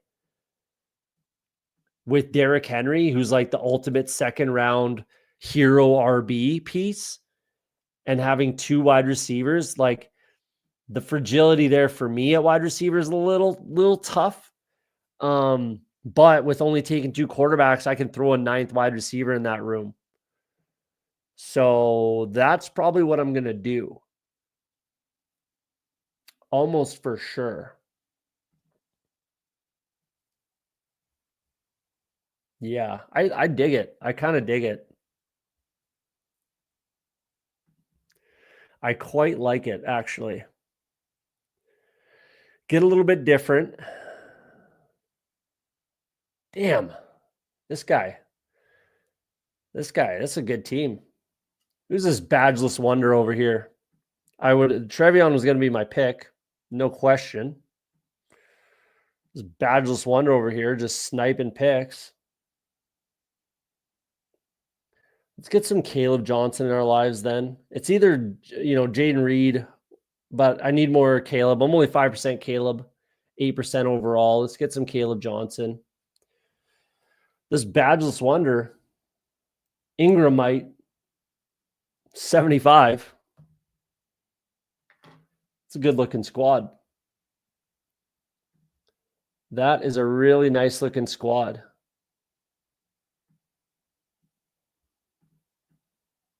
That is a really, really nice start. I like that a lot. Well done by him, whoever that is. Maybe he's in Pat's stream. I'm not sure. What's everybody doing? Doc 79. Got the Philly double or the Philly single. Mike Evans, Jerry Jeudy, Alvin Kamara. Yeah, this all plays. I like that. This guy's killing it. Fossil, Puka, Tyreek Hill, Kyron Williams. Interesting. Got the double Rams. I'm fine with that. James Cook, huge amount of value. So that's, yeah. Chris Olave, Jaden Reed. Doors are open. What do we got? Pat, Justin Jefferson, Terry McLaurin, Garrett Wilson. I like a lot. Joe Mixon, I'm not a fan of whatsoever. I probably would have just kept pushing running back personally, but that's fine. I get why people pick him. I just really don't like him as a player. I really don't. Rashee Rice, I think that works ADP wise. Yeah, good value there on Rashee Rice. That's getting closer to where he should go, in my opinion. I wonder if he'll push Patrick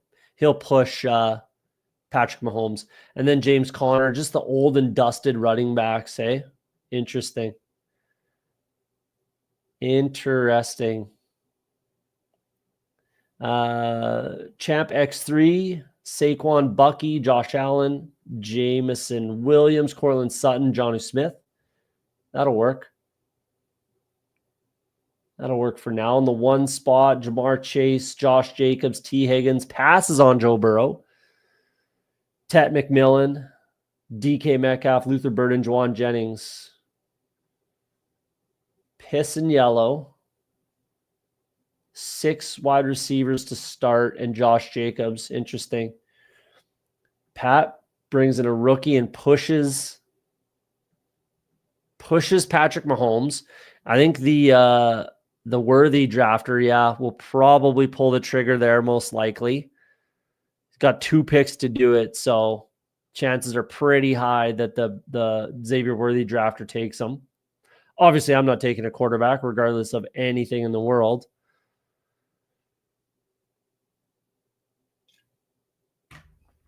Pretty sold on a wide receiver here, whether it's one of these 3. And there goes Pearsall. That's fine. Pretty high on Pearsall myself this year. Done at quarterback. But yeah, McMillan or Shakir. I'm concerned about Godwin coming back and hurting McMillan's value. I think Shakir's role is relatively safe in that offense. So let's bring in Shakir. I think I mostly only have him with Josh Allen too, so I like to mix that up. AFC, the league always likes to put, like a Cincy versus Buffalo week 17 sort of thing, or in the playoffs anyways, or late in the season, right? So that's always a possibility. Yeah, I dig that. I don't mind that at all.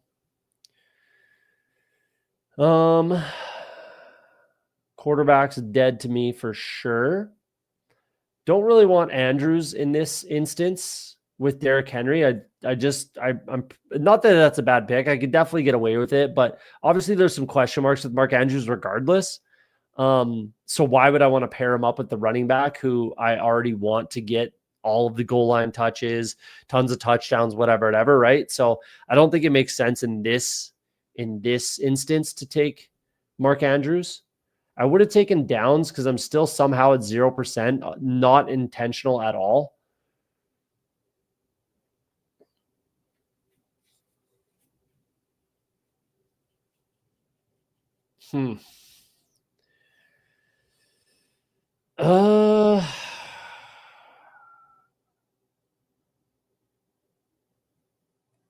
Let's bring in Cooper Kupp on the Cooper Kupp to Washington vibes. I do think that makes a lot of sense for the Commanders. So let's bring him in. Putt Daddy says, my thoughts exactly on Godwin, on if Godwin comes back. McMillan a little high until I know for sure. Yeah, and with them extending the buyout or whatever, they extended the deadline for Godwin to renegotiate his contract essentially to the first day of the new league year, right? March 12th. I thought they would push it further, if you asked me. Just because he is an aging veteran coming off of a lot of injury history. So I thought that they would ask him to push it farther. They can say till fucking August, like till the day before the league, the first game of the season, essentially. Like you can push it as far as you want. So I actually thought that they would say, let's move it to, I don't know, at least after the draft. Like maybe they'll know what they need to know after the combine. I don't know. But yeah, I would say at least after the draft, after free agency. Mind you, I don't know if Godwin's side would want to do that either, right? Oh, great. You guys will know if you can want to replace me or not, sort of situation. So yeah, you got to have some give and take there. But either way, with them extending it tells me that they want to more time to negotiate, clearly, right? So, and it does make sense for all parties involved to bring him back with the injury. If he didn't have that injury, I was already just smashing the table for Chris Godwin to my Bengals. I think Godwin on the Bengals would have been, and even still potentially with the injury, but there's just more risk and more concern that comes with that. But when that injury happened, I kind of slowed down. I still wouldn't mind him on the squad, but with the injury, obviously there's just a little more risk. But yeah, but it is a concern with McMillan for sure. For sure. So where are we going from here? Tight end's definitely on the docket, but it won't be David Njoku. I'm actually surprised I have 3% David Njoku. That's probably one draft, mind you. And he must have like fallen into my lap somehow. Wide receivers definitely on the table, but there's no one I really, really like right here.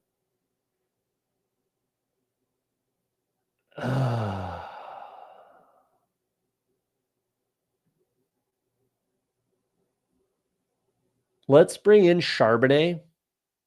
No, I can't even. No, I can't even do it. It's got to be Najee. It's got to be Najee.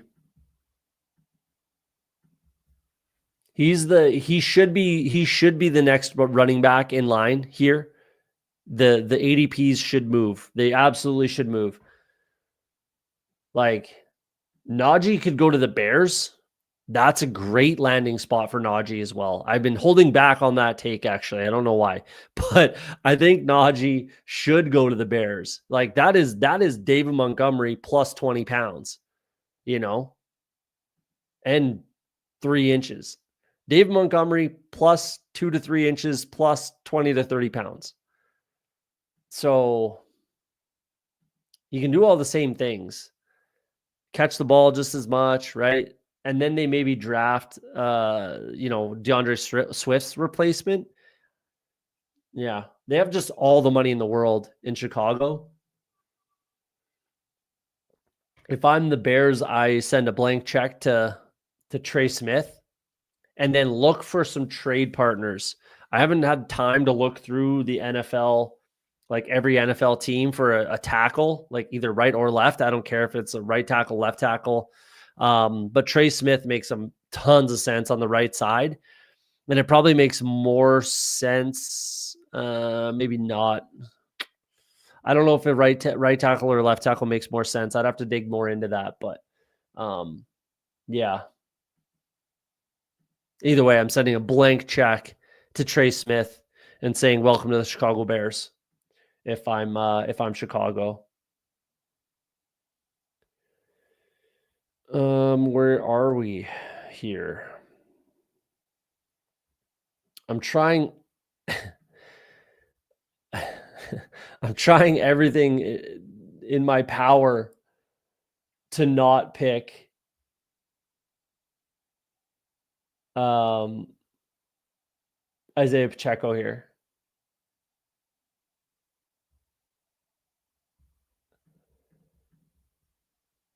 Oh man, I will be the Huckleberry man. If there was a wide receiver here that I just had to have, then I would probably go down that road, or tight end possibly. But man, if you're giving me not Pacheco at pick 112, I'm going to take him. Enough of the Trey Smith talk. You're a Chiefs fan, aren't you? They just can't afford him, unfortunately for them. It's just not going to happen. There's just no way that they can put it together. There's no way, which sucks for the Chiefs. Yeah, I told you it's gonna be a tough room, man. A lot of stream rooms are tougher. Depends on how many people in the stream are watching, because typically people that watch these types of streams are well plugged in. They know what they're doing. They know how to draft. They know how to stack. They know proper value, whatever. But when you get two streams rolling in the same draft, that's nightmare fuel, man. It's just impossible to walk out with a good squad. But I think like this gives me an advantage over the rest of the entire draft, the rest of the room. This gives me an advantage. So maybe that helps me advance. My wide receiver room is going to be a little thin, that's for sure. I already know that. But my running back room is going to be strong. My quarterback room is strong for sure. So honestly, in these types of rooms, that's kind of what I like to try to do, is just be strong somewhere, and then hope that will carry me through. So I'm hoping my quarterbacks can carry me, into the next round. I kind of hate my team. Took Baker, which I regretted immediately. Yeah, that'll happen, man. That'll happen. Again, I don't love all. I'm probably not going to love this team when all said and done. But you got him with Mike Evans. You can bring in Kate Otten. Maybe you're probably done at 2 quarterbacks with Jalen Hurts. So yeah, it's fine. You'll work it out. I'm more concerned about my wide receiver room here. My running back room is in really great shape. I know people hate Pacheco, and we don't need to talk about that again, because we've talked about Pacheco too much. And I'm over 40% now. I'm over 40% Isaiah Pacheco, because at pick 112, I'll be your Huckleberry. Doc 79 could have waited for Dak and Ferg with the hopes of Genty. Yeah, but that's less guaranteed, right? I don't mind just taking, Baker with Mike Evans. Like if Mike Evans pops off the way he has and should and could, Baker's going to be that guy with him, right? So I don't mind it. Yeah, it's not a problem. I'm definitely done a quarterback. Yeah, you should be. You should be with those two. I think that's if you're spending that capital. I've always said, and I'll say it now. I've always said, I'll say it again. If you're picking 2 quarterbacks inside the top 100, regardless of the tournament, if it's in the summer with 18 rounds or now with 20, you're still probably should be done. I think. I think, because where does that leave us? Caleb, Brock Purdy, Jordan Love, right? Any of those any of those quarterbacks, even Dak Prescott, any of those quarterbacks with, say, Jaden Daniels, Joe Burrow, Jalen Hurts, Lamar, Josh Allen, that's more than enough. So, yeah, I think it's a mistake if people draft three. Like if I drafted another quarterback, that's a huge mistake and a waste of capital. So, yeah. We'll see where this plays out. Definitely done there, so I don't even want to see. Tight end is definitely on my mind. But easy click for me is Trey Harris right here. That is he's my wide receiver 2 in this draft, Trey Harris. Mostly because Travis Hunter's not a full-on 100% wide receiver. But let's get Trey Harris in our lives. Super happy he fell to me. I was going to take him there instead of Pacheco. But again, if you give him to me at 112, I'll take him. Trey Harris works. I can go 3 tight ends still pretty easily. That helps my wide receiver room, which I'm still going to throw 9 at it anyways. But I have flexibility.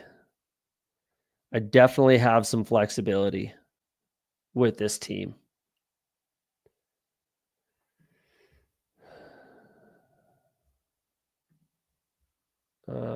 Tight end, yeah, definitely on the board. Tight ends on the board, wide receivers on the board.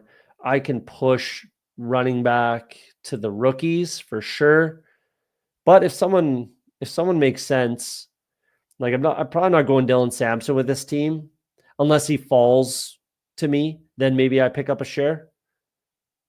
Like to 160, I guess. In this instance, with what I built, it just doesn't make sense for me to take him even at ADP. It doesn't really make sense for me to take any running back, even at their ADP, even if I like them, even if they're a good click. Don't even want to look at quarterbacks. Travis Hunter could make some sense for this team. I'm not sure I want to go down that road. Colston Loveland would have been my pick for sure.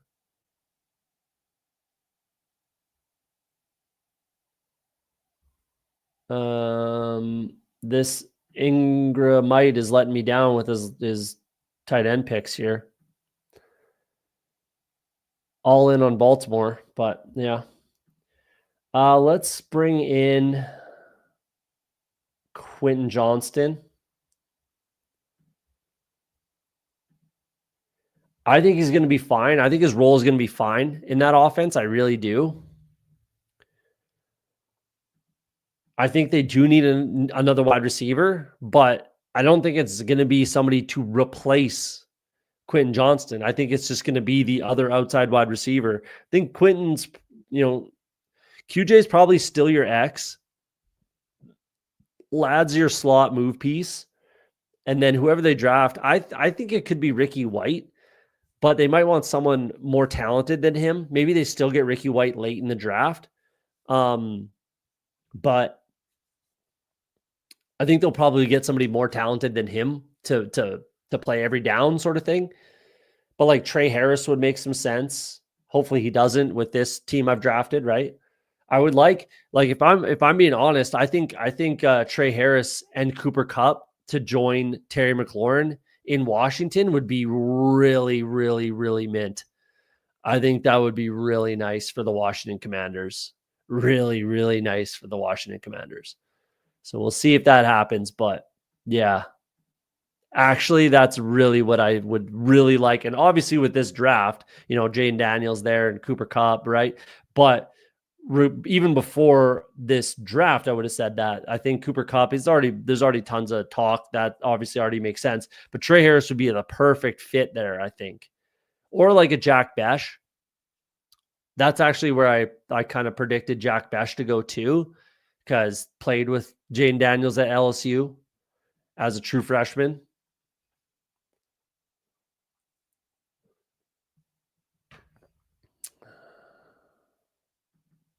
but we'll see.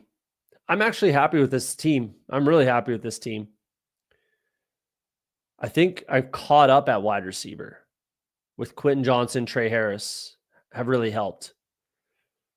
We'll see where it ends up, but I think I've caught up enough to make it work. And my running back room is in a good spot. So, and my quarterbacks are definitely in a good spot. So, yeah, I think I can make this work and I think I can advance this team. Hopefully, but it is a tough room. It's definitely a tough room. Damn. Champ. You really like Yoshivas, eh? That was definitely on my table to draft, but all right. All right.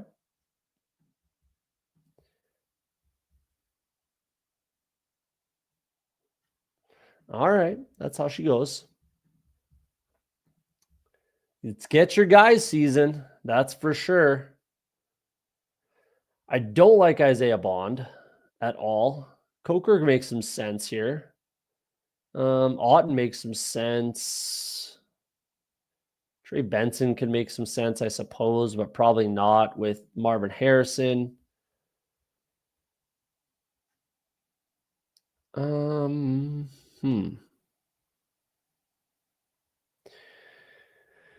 Yeah. I think it's got to be Coker. Unless he gets taken. And if he does, that's not the end of the world. I got a backup plan. Okay. Then it's Jalen Wright. And then I might even still bring in a fourth running back, but it will be one of my last picks and it'll be a rookie. It'll be an end of the draft kind of rookie running back sort of guy.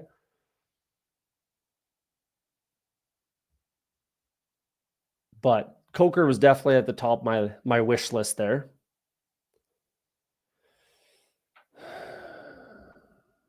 Six wide receivers. I'm going to throw 9 at it. So I got some time. I got some time to draft. Tight end is pretty high on the list. Obviously, Kate Otten and Freiermuth make a lot of sense. Restrepo makes a lot of sense. Jordan Whittington can make some sense here. Oh yeah, with Baker Bayfield, that makes tons of sense. Take Kate Otten there.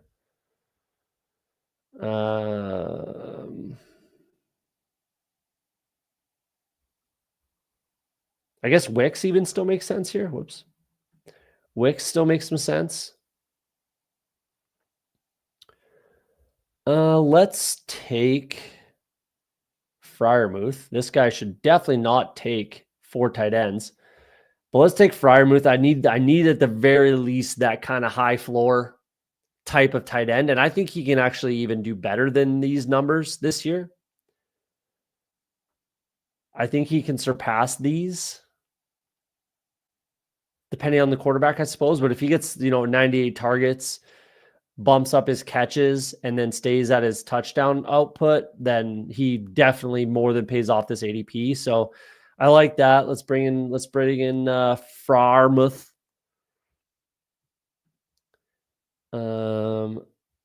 Here we go. Who Hames?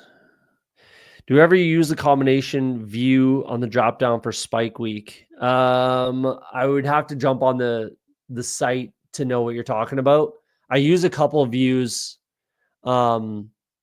Typically, the most common view or thing that I use on Spike Week is, and maybe that's what it is, where it's I'll just type in names.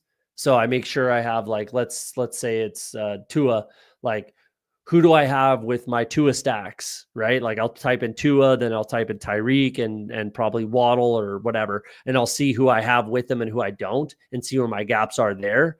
If it's the one where it's like color coded, then I use that one as well, where it's like in the middle of the drop board. Oh, like in Underdog. No, I don't. Combination view. Is this it? This show combo ownership view? Is that what it is?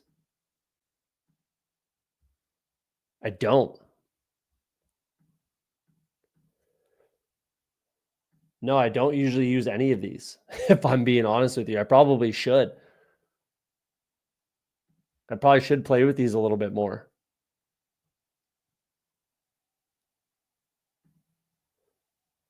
I mean, I can do this myself. This one. Is this it?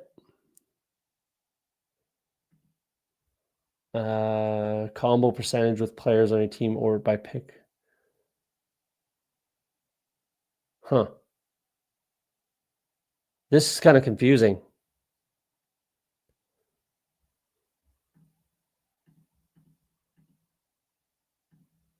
Is this the view you're talking about?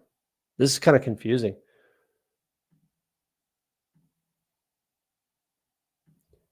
Oh, like if I have this player with, what's my combo though? Like, is the combo, oh, here we go. I don't know. Yeah, I actually use, I like for this type of thing, I actually use the Spike Week website for this type of stuff. Typically. But maybe I should use the like play around with those a little bit more. Drafted, and it shows percentage. I'll have to play with those a little bit more. Who do I want here?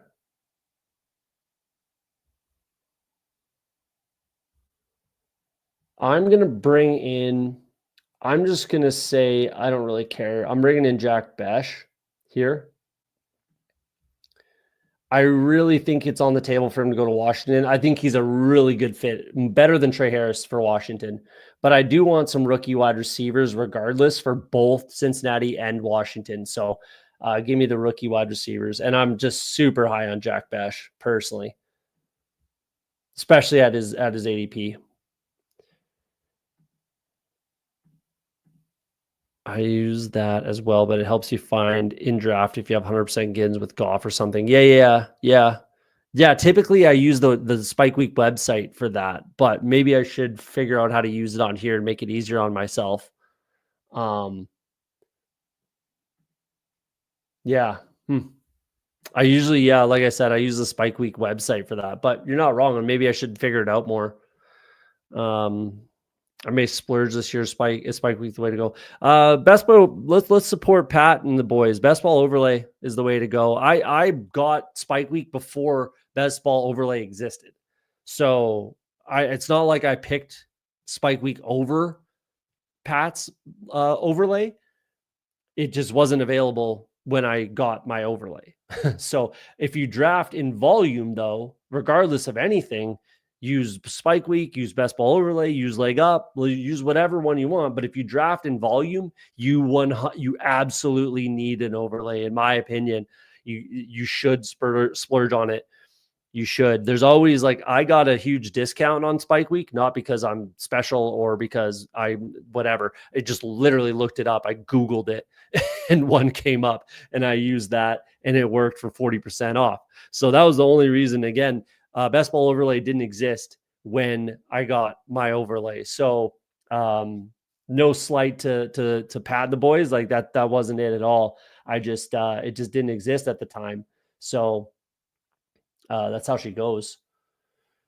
I'm actually not gonna bring in Zach Ertz here. I know that should be the easy common click, but I'm actually not gonna do it. I'm not gonna bring in. Maybe I will bring in Harold Fannin. It does make sense. Both these teams could draft a tight end, and he could be the guy. So let's just do that. Even though I have more than enough shares, let's just do it. But yeah, I would. Yeah, that's the other thing. I use Spike because they support Firebox. BBO doesn't yet. Yeah, it only works on Firefox. So you have to download Firefox if you want to use Spike Week. I'm not going to disagree with this. Spike Week's tool is pretty rad, but I think it's way more expensive by a lot. And in fairness to the BBO guys, like they're adding stuff constantly. So it's going to get there eventually, I think. So again, I'll say regardless. And then the leg up tool, like the leg up tool will tell you who to draft, right? It's like, oh, you've done this, this, and this, therefore our ranks. But it's like, I do all the work myself, and I'm not gonna listen to this tool to tell me who to draft or who's optimal to draft, right? Like that's one thing I really don't like about the leg up tool, and makes me not want it at all. So there's that. So yeah, the BBO tool, they're adding stuff like every whatever month, like they're adding stuff constantly, and it is getting better and better. But I won't disagree. Like as it sits right this second, I do think the Spike Week tool is a little bit better overall right this second, but that doesn't mean it can't change in the future. So I mean, just again, if you draft in volume, if you draft like even call it 200 drafts, then I think you absolutely should have an overlay. Or if you're maxing the $3 tournaments, right, which is nothing crazy. Like let's say you're maxing all the little puppies and whatever, or a couple of them, that's 300 drafts. If you max 2 of the puppies, that's a lot. That's a lot of volume. So you should definitely have an overlay to help you, make these decisions. So yeah, I regardless of what you go with, if you draft in volume, get an overlay. Yeah, Spike Week you have to have Firefox, which is fine. So there you go. So yeah, I mean, some of them have their pros and cons, but you need an overlay regardless if you're doing volume. That's just I very highly believe that. Like look at the percentages, look at the colors, like it's all fancy. And then when week 17, when the playoff schedules come out, that's all in here as well. There's just so much help and assistance and just value that you get out of it. So I'm a big believer personally of having an overlay regardless of what it is. I really want Jatavian Sanders here, especially because this guy took Gesicki on me. So I guess I'm going naked Burrow. So let's just take Sanders.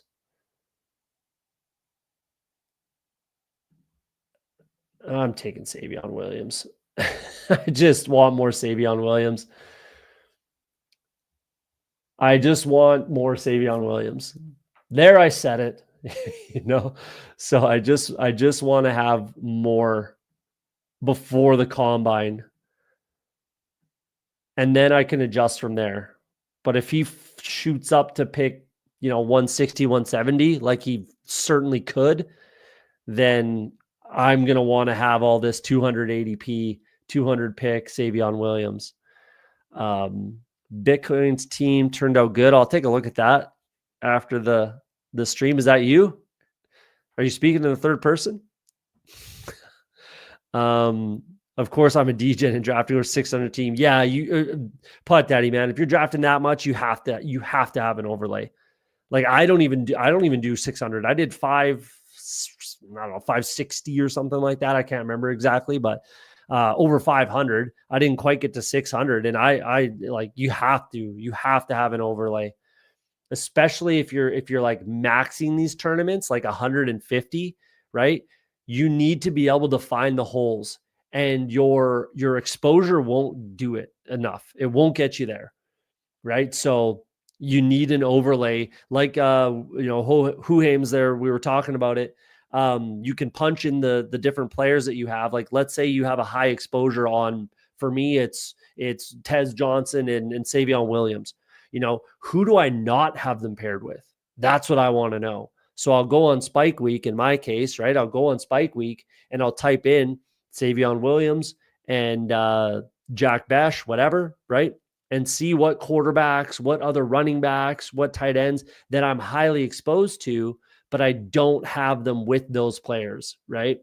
That's where it really comes in handy, where you can easily find the holes in your exposure, especially when like when you're drafting volume like this, like you do and I do and Pat does and Who Hames, right? When you draft this kind of volume, oh man, I lost it. Oh yeah, when you're drafting this kind of volume, geez, I lost it because I was drafting Sanders there.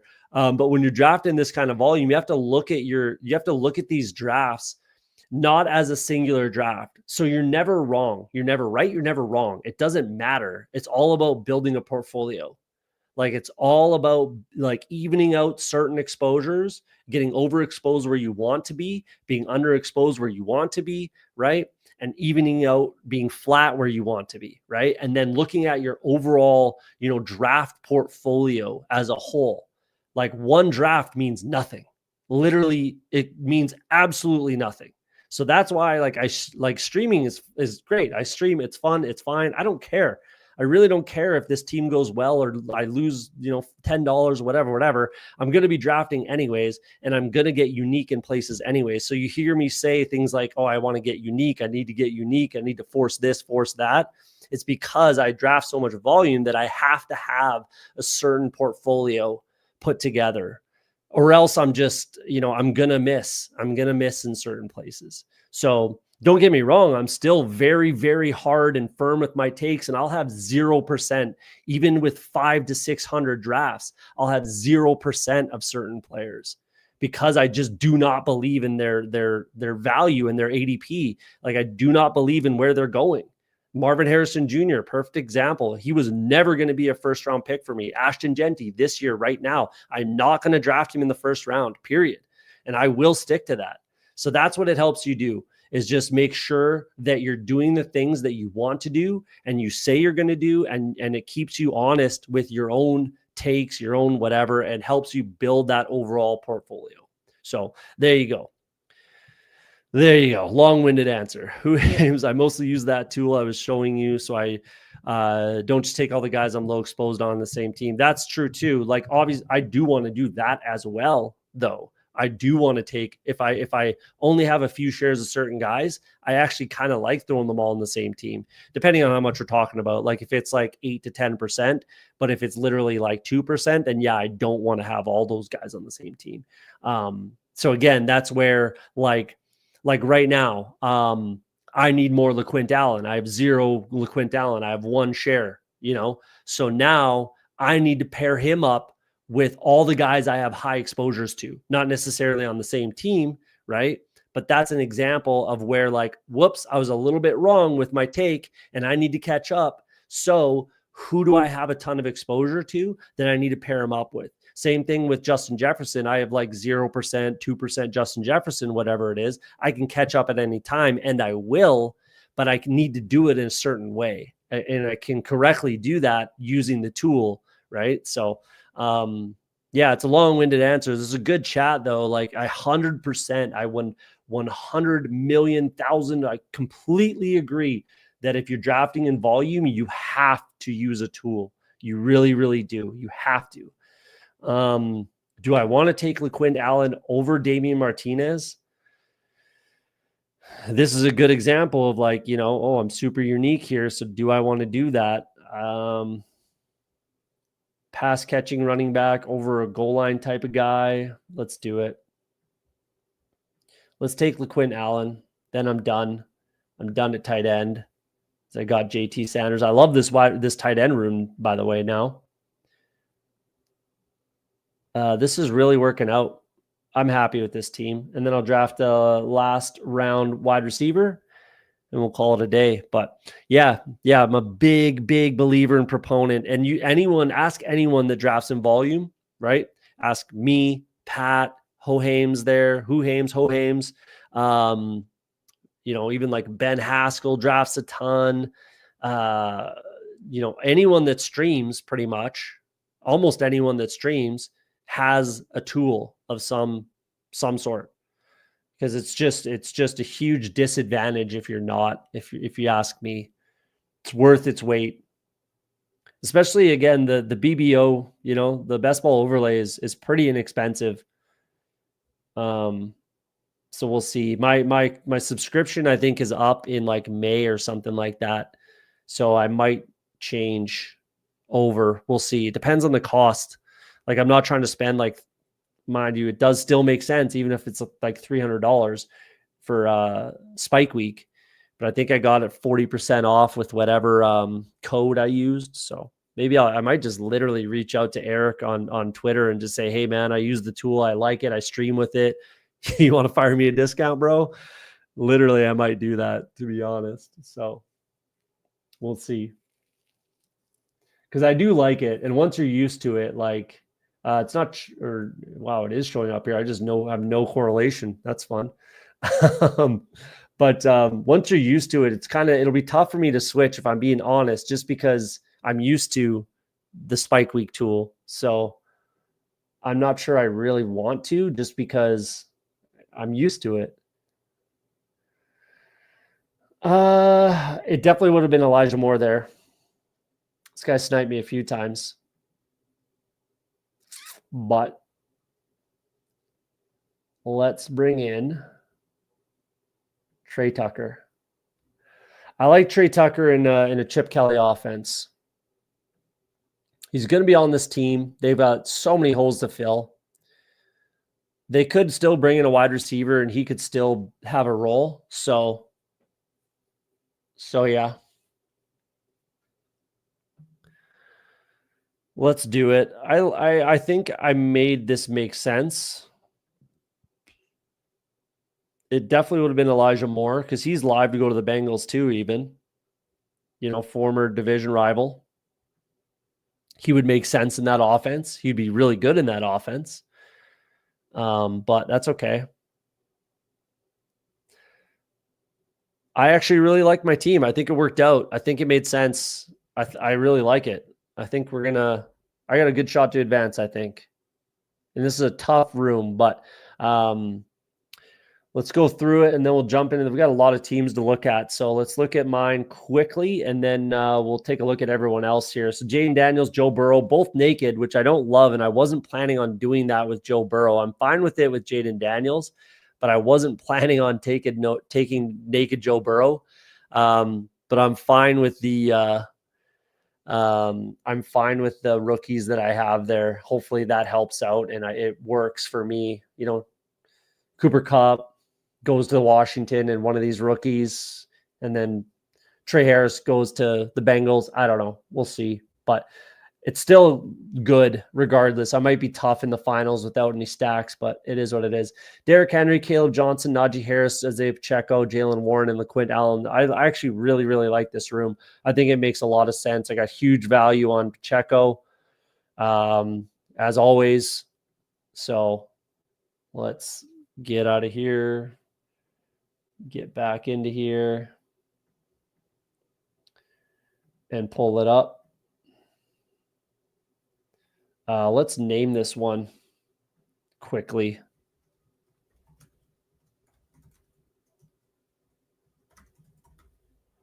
Oh, God, it helps if you click it.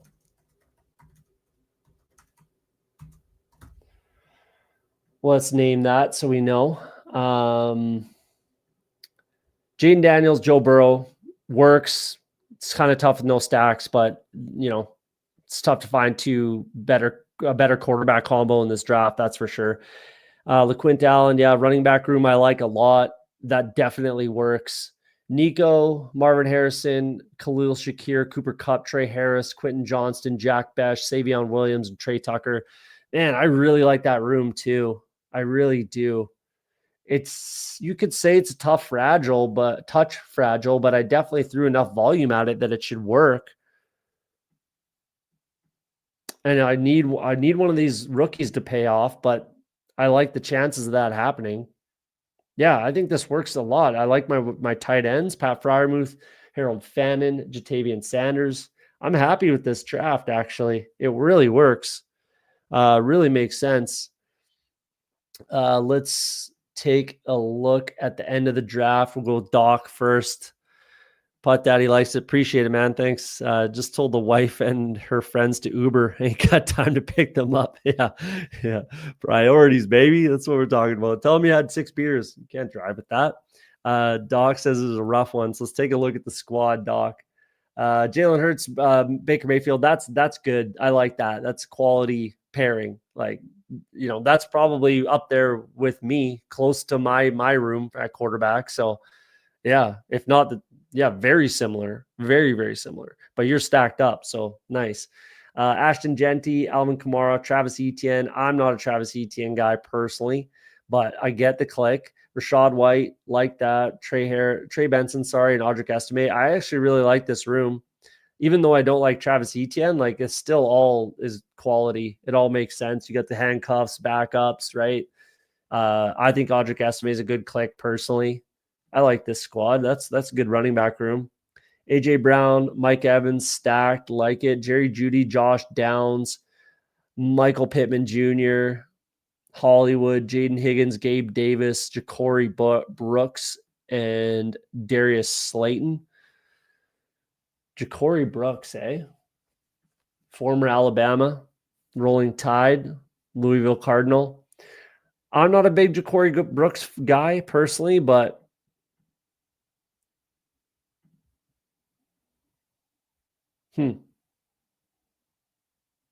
yeah, I mean, I can't blame you.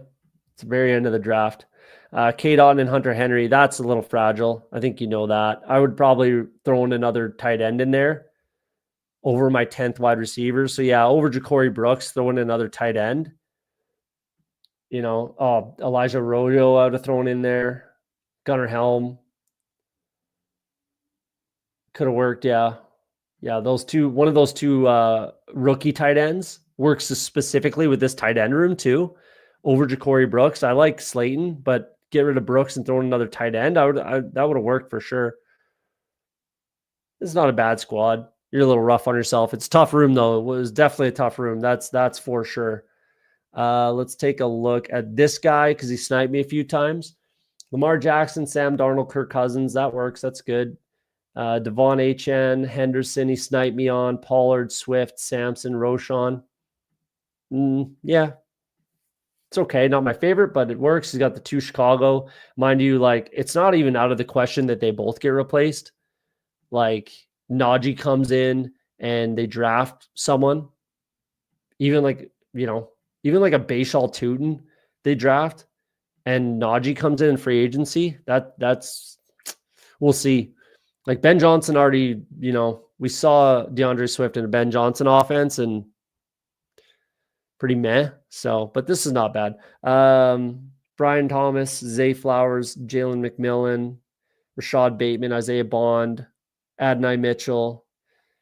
Deontay Johnson is not a Baltimore Raven. And Elijah Moore. I mean, that's okay. Just a little too much Baltimore here. Likely Kelsey, I don't love. Kittle, yeah, that's fine. I mean, this could be a good team, but could have been. The start was great, but it could have been built a little bit better. Fossil, let's take a look. Jordan Love, CJ Stroud, Matthew Stafford. That'll play. You need 3. I like it. I mean, it's close with Love and Stroud. That's really close. You would need Stroud would have to take a step forward and get up to that 30 touchdown plateau. But I agree with putting 3 in there. So I like that, especially with, Williams and Puka. Now I remember. So Williams, James Cook with good value there. Ramondre, Blake Corum, again, pairs up with Williams. Double handcuff running back. Yeah,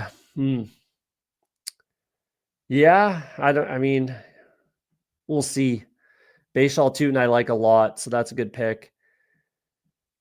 I don't love that, honestly. I think that really thins you out too much. I mean, you're like kind of guaranteeing yourself the points for the Rams and the Patriots backfield, but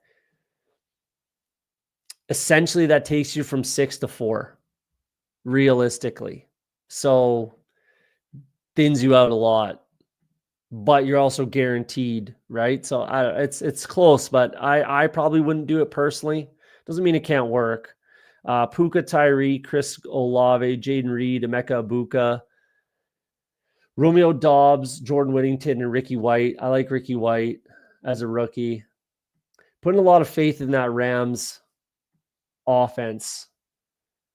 It's not the worst thing. It's Sean McVay. And if you want some exposure to it, then go nuts. So, yeah, Dalton Schultz with CJ, Tucker Kraft with Jordan Love. You know I like that. And then Jaden Reed with, yeah, it's a lot of another Ram, hey? Yeah, I couldn't get behind this team if I'm being honest, but doesn't mean it's wrong. Like to me, it's honestly a little bit too stacked up for these drafts. Like when we don't know schedule, and if you were like stacking up game stacks for the playoffs or something like that. But at this stage, I really don't like to overstack early in early best ball season. I don't at all like to overstack. Like I will max double stack. I really won't put 3 of the same player on one offense. I really don't like to do that. And there's a little too much, but again, doesn't mean it can't work. But I do think that Matthew Stafford is on the Rams, so you're definitely right in that regard. Bitcoin, we got shouted out in the chat. Kyler Murray, Brock Purdy, Bryce Young. That'll work. RB room is rough. Yeah. I think you're being too hard on yourself, Doc, but it's thanks for you just mix it up. Yeah, you got to mix it up, man. Like I said, and you draft in volume, you got to do some different things. You got to try some different things. You got to force different things in, do different things on purpose, right? So I'm not saying you're wrong. I'm just saying, yeah, you get it. You know what I'm saying. I think you would agree for the most part. Kyler, Brock Purdy, Bryce Young, that works. I don't mind that. Bijan, Kenny Walker, Garendo, huge skip, dual RB. I don't really hate that though. Garendo, Algier, Giddens, and Lloyd. I don't mind that at all. When these two are going to be in your lineup, right? And then you have the backup, handcuff, and Giddens could be something. So I don't mind it. Devontae Adams, Deebo Samuel. I mean, won't be on his team. So that's a little nerve-wracking. Maybe not. Might not have a role. We'll see. I mean, this wide receiver room is super, super fragile for me. I'm not particularly a fan of this wide receiver room. Especially, double Denver without the quarterback, strong at tight end. Yeah, like that should help, but I can't get behind this wide receiver room personally. It's really fragile. 0 rookies. Like, who knows exactly? I like Vele, don't get me wrong, but who knows what his role will be? Nick Westbrook-Ikine, could be a complete 0. Michael Wilson could be replaced in this offense. Adam Thielen might not be with the Carolina Panthers. I actually think he won't. I think they'll mutually part ways. Keenan Allen could go anywhere. Hard to say. He's 34, I think, by the start of the season. Mims, they just don't like to use him as much for God knows why. They should. Deebo Samuel's looking 30 pounds overweight right now. And who knows where he'll be. Devontae Adams is going to get cut by the Jets for sure. Cap casualty. But I do like Devontae. Don't get me wrong. I'm fine with Devontae, but this is an interesting room. A little fragile. Yeah, Champ X3, I'll get to you for sure, man. 100%. Give me 2 secs. We're going to go up the list from here. Bitcoin.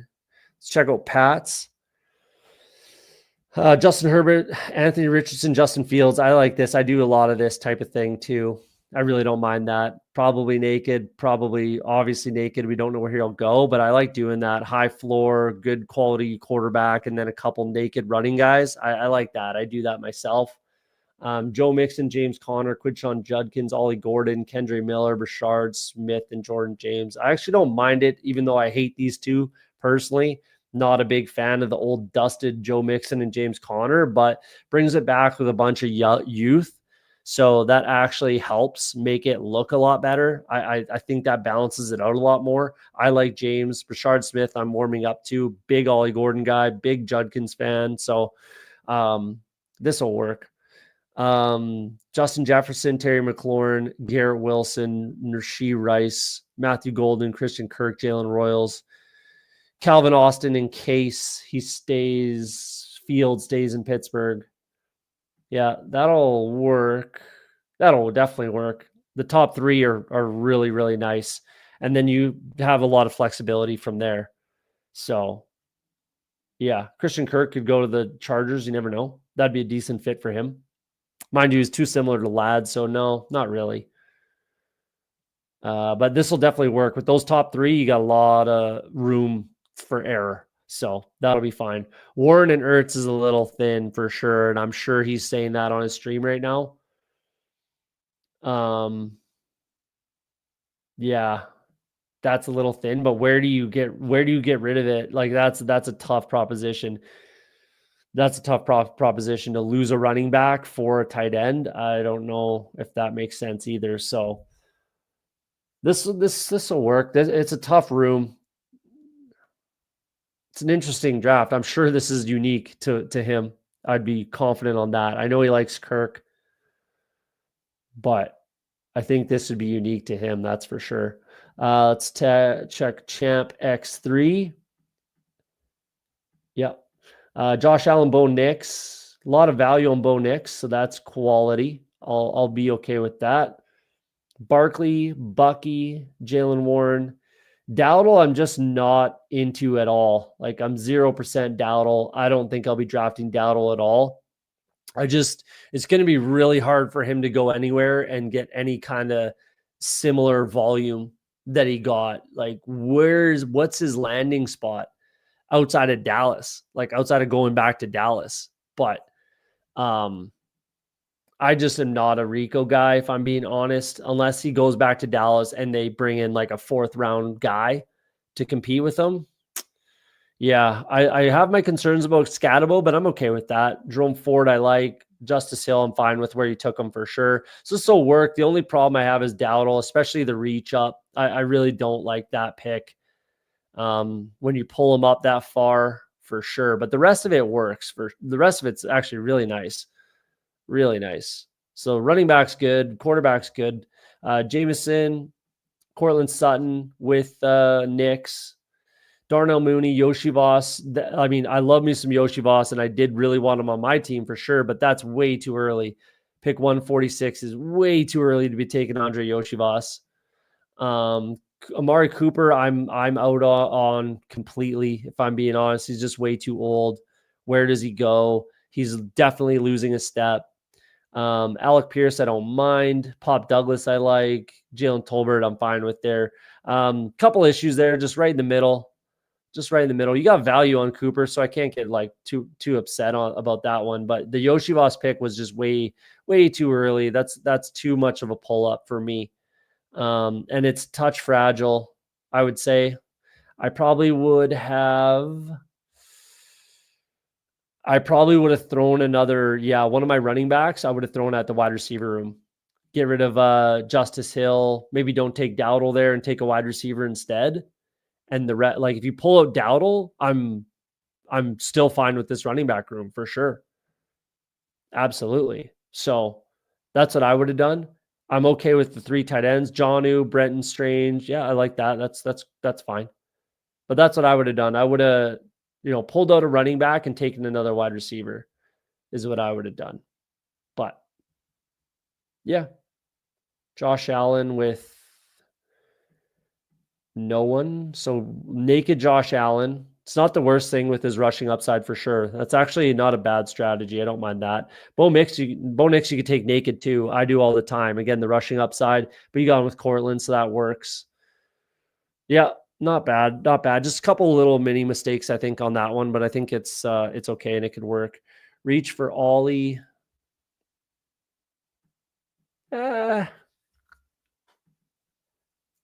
Get your guys. Yeah, I mean, it's a weird spot though. Like Jerome Ford is really the only option there. So yeah, I take, it's really close, but I have more exposure to Ollie Gordon over Jerome. I'm probably Ollie Gordon over Jerome. So I'm okay with that actually. you know, maybe he would have been there, but he knows he needs quarterbacks. And these for me are the only two that I want to be taking down here, unless I have, Seattle stacks. I take Darnold if I have to, usually.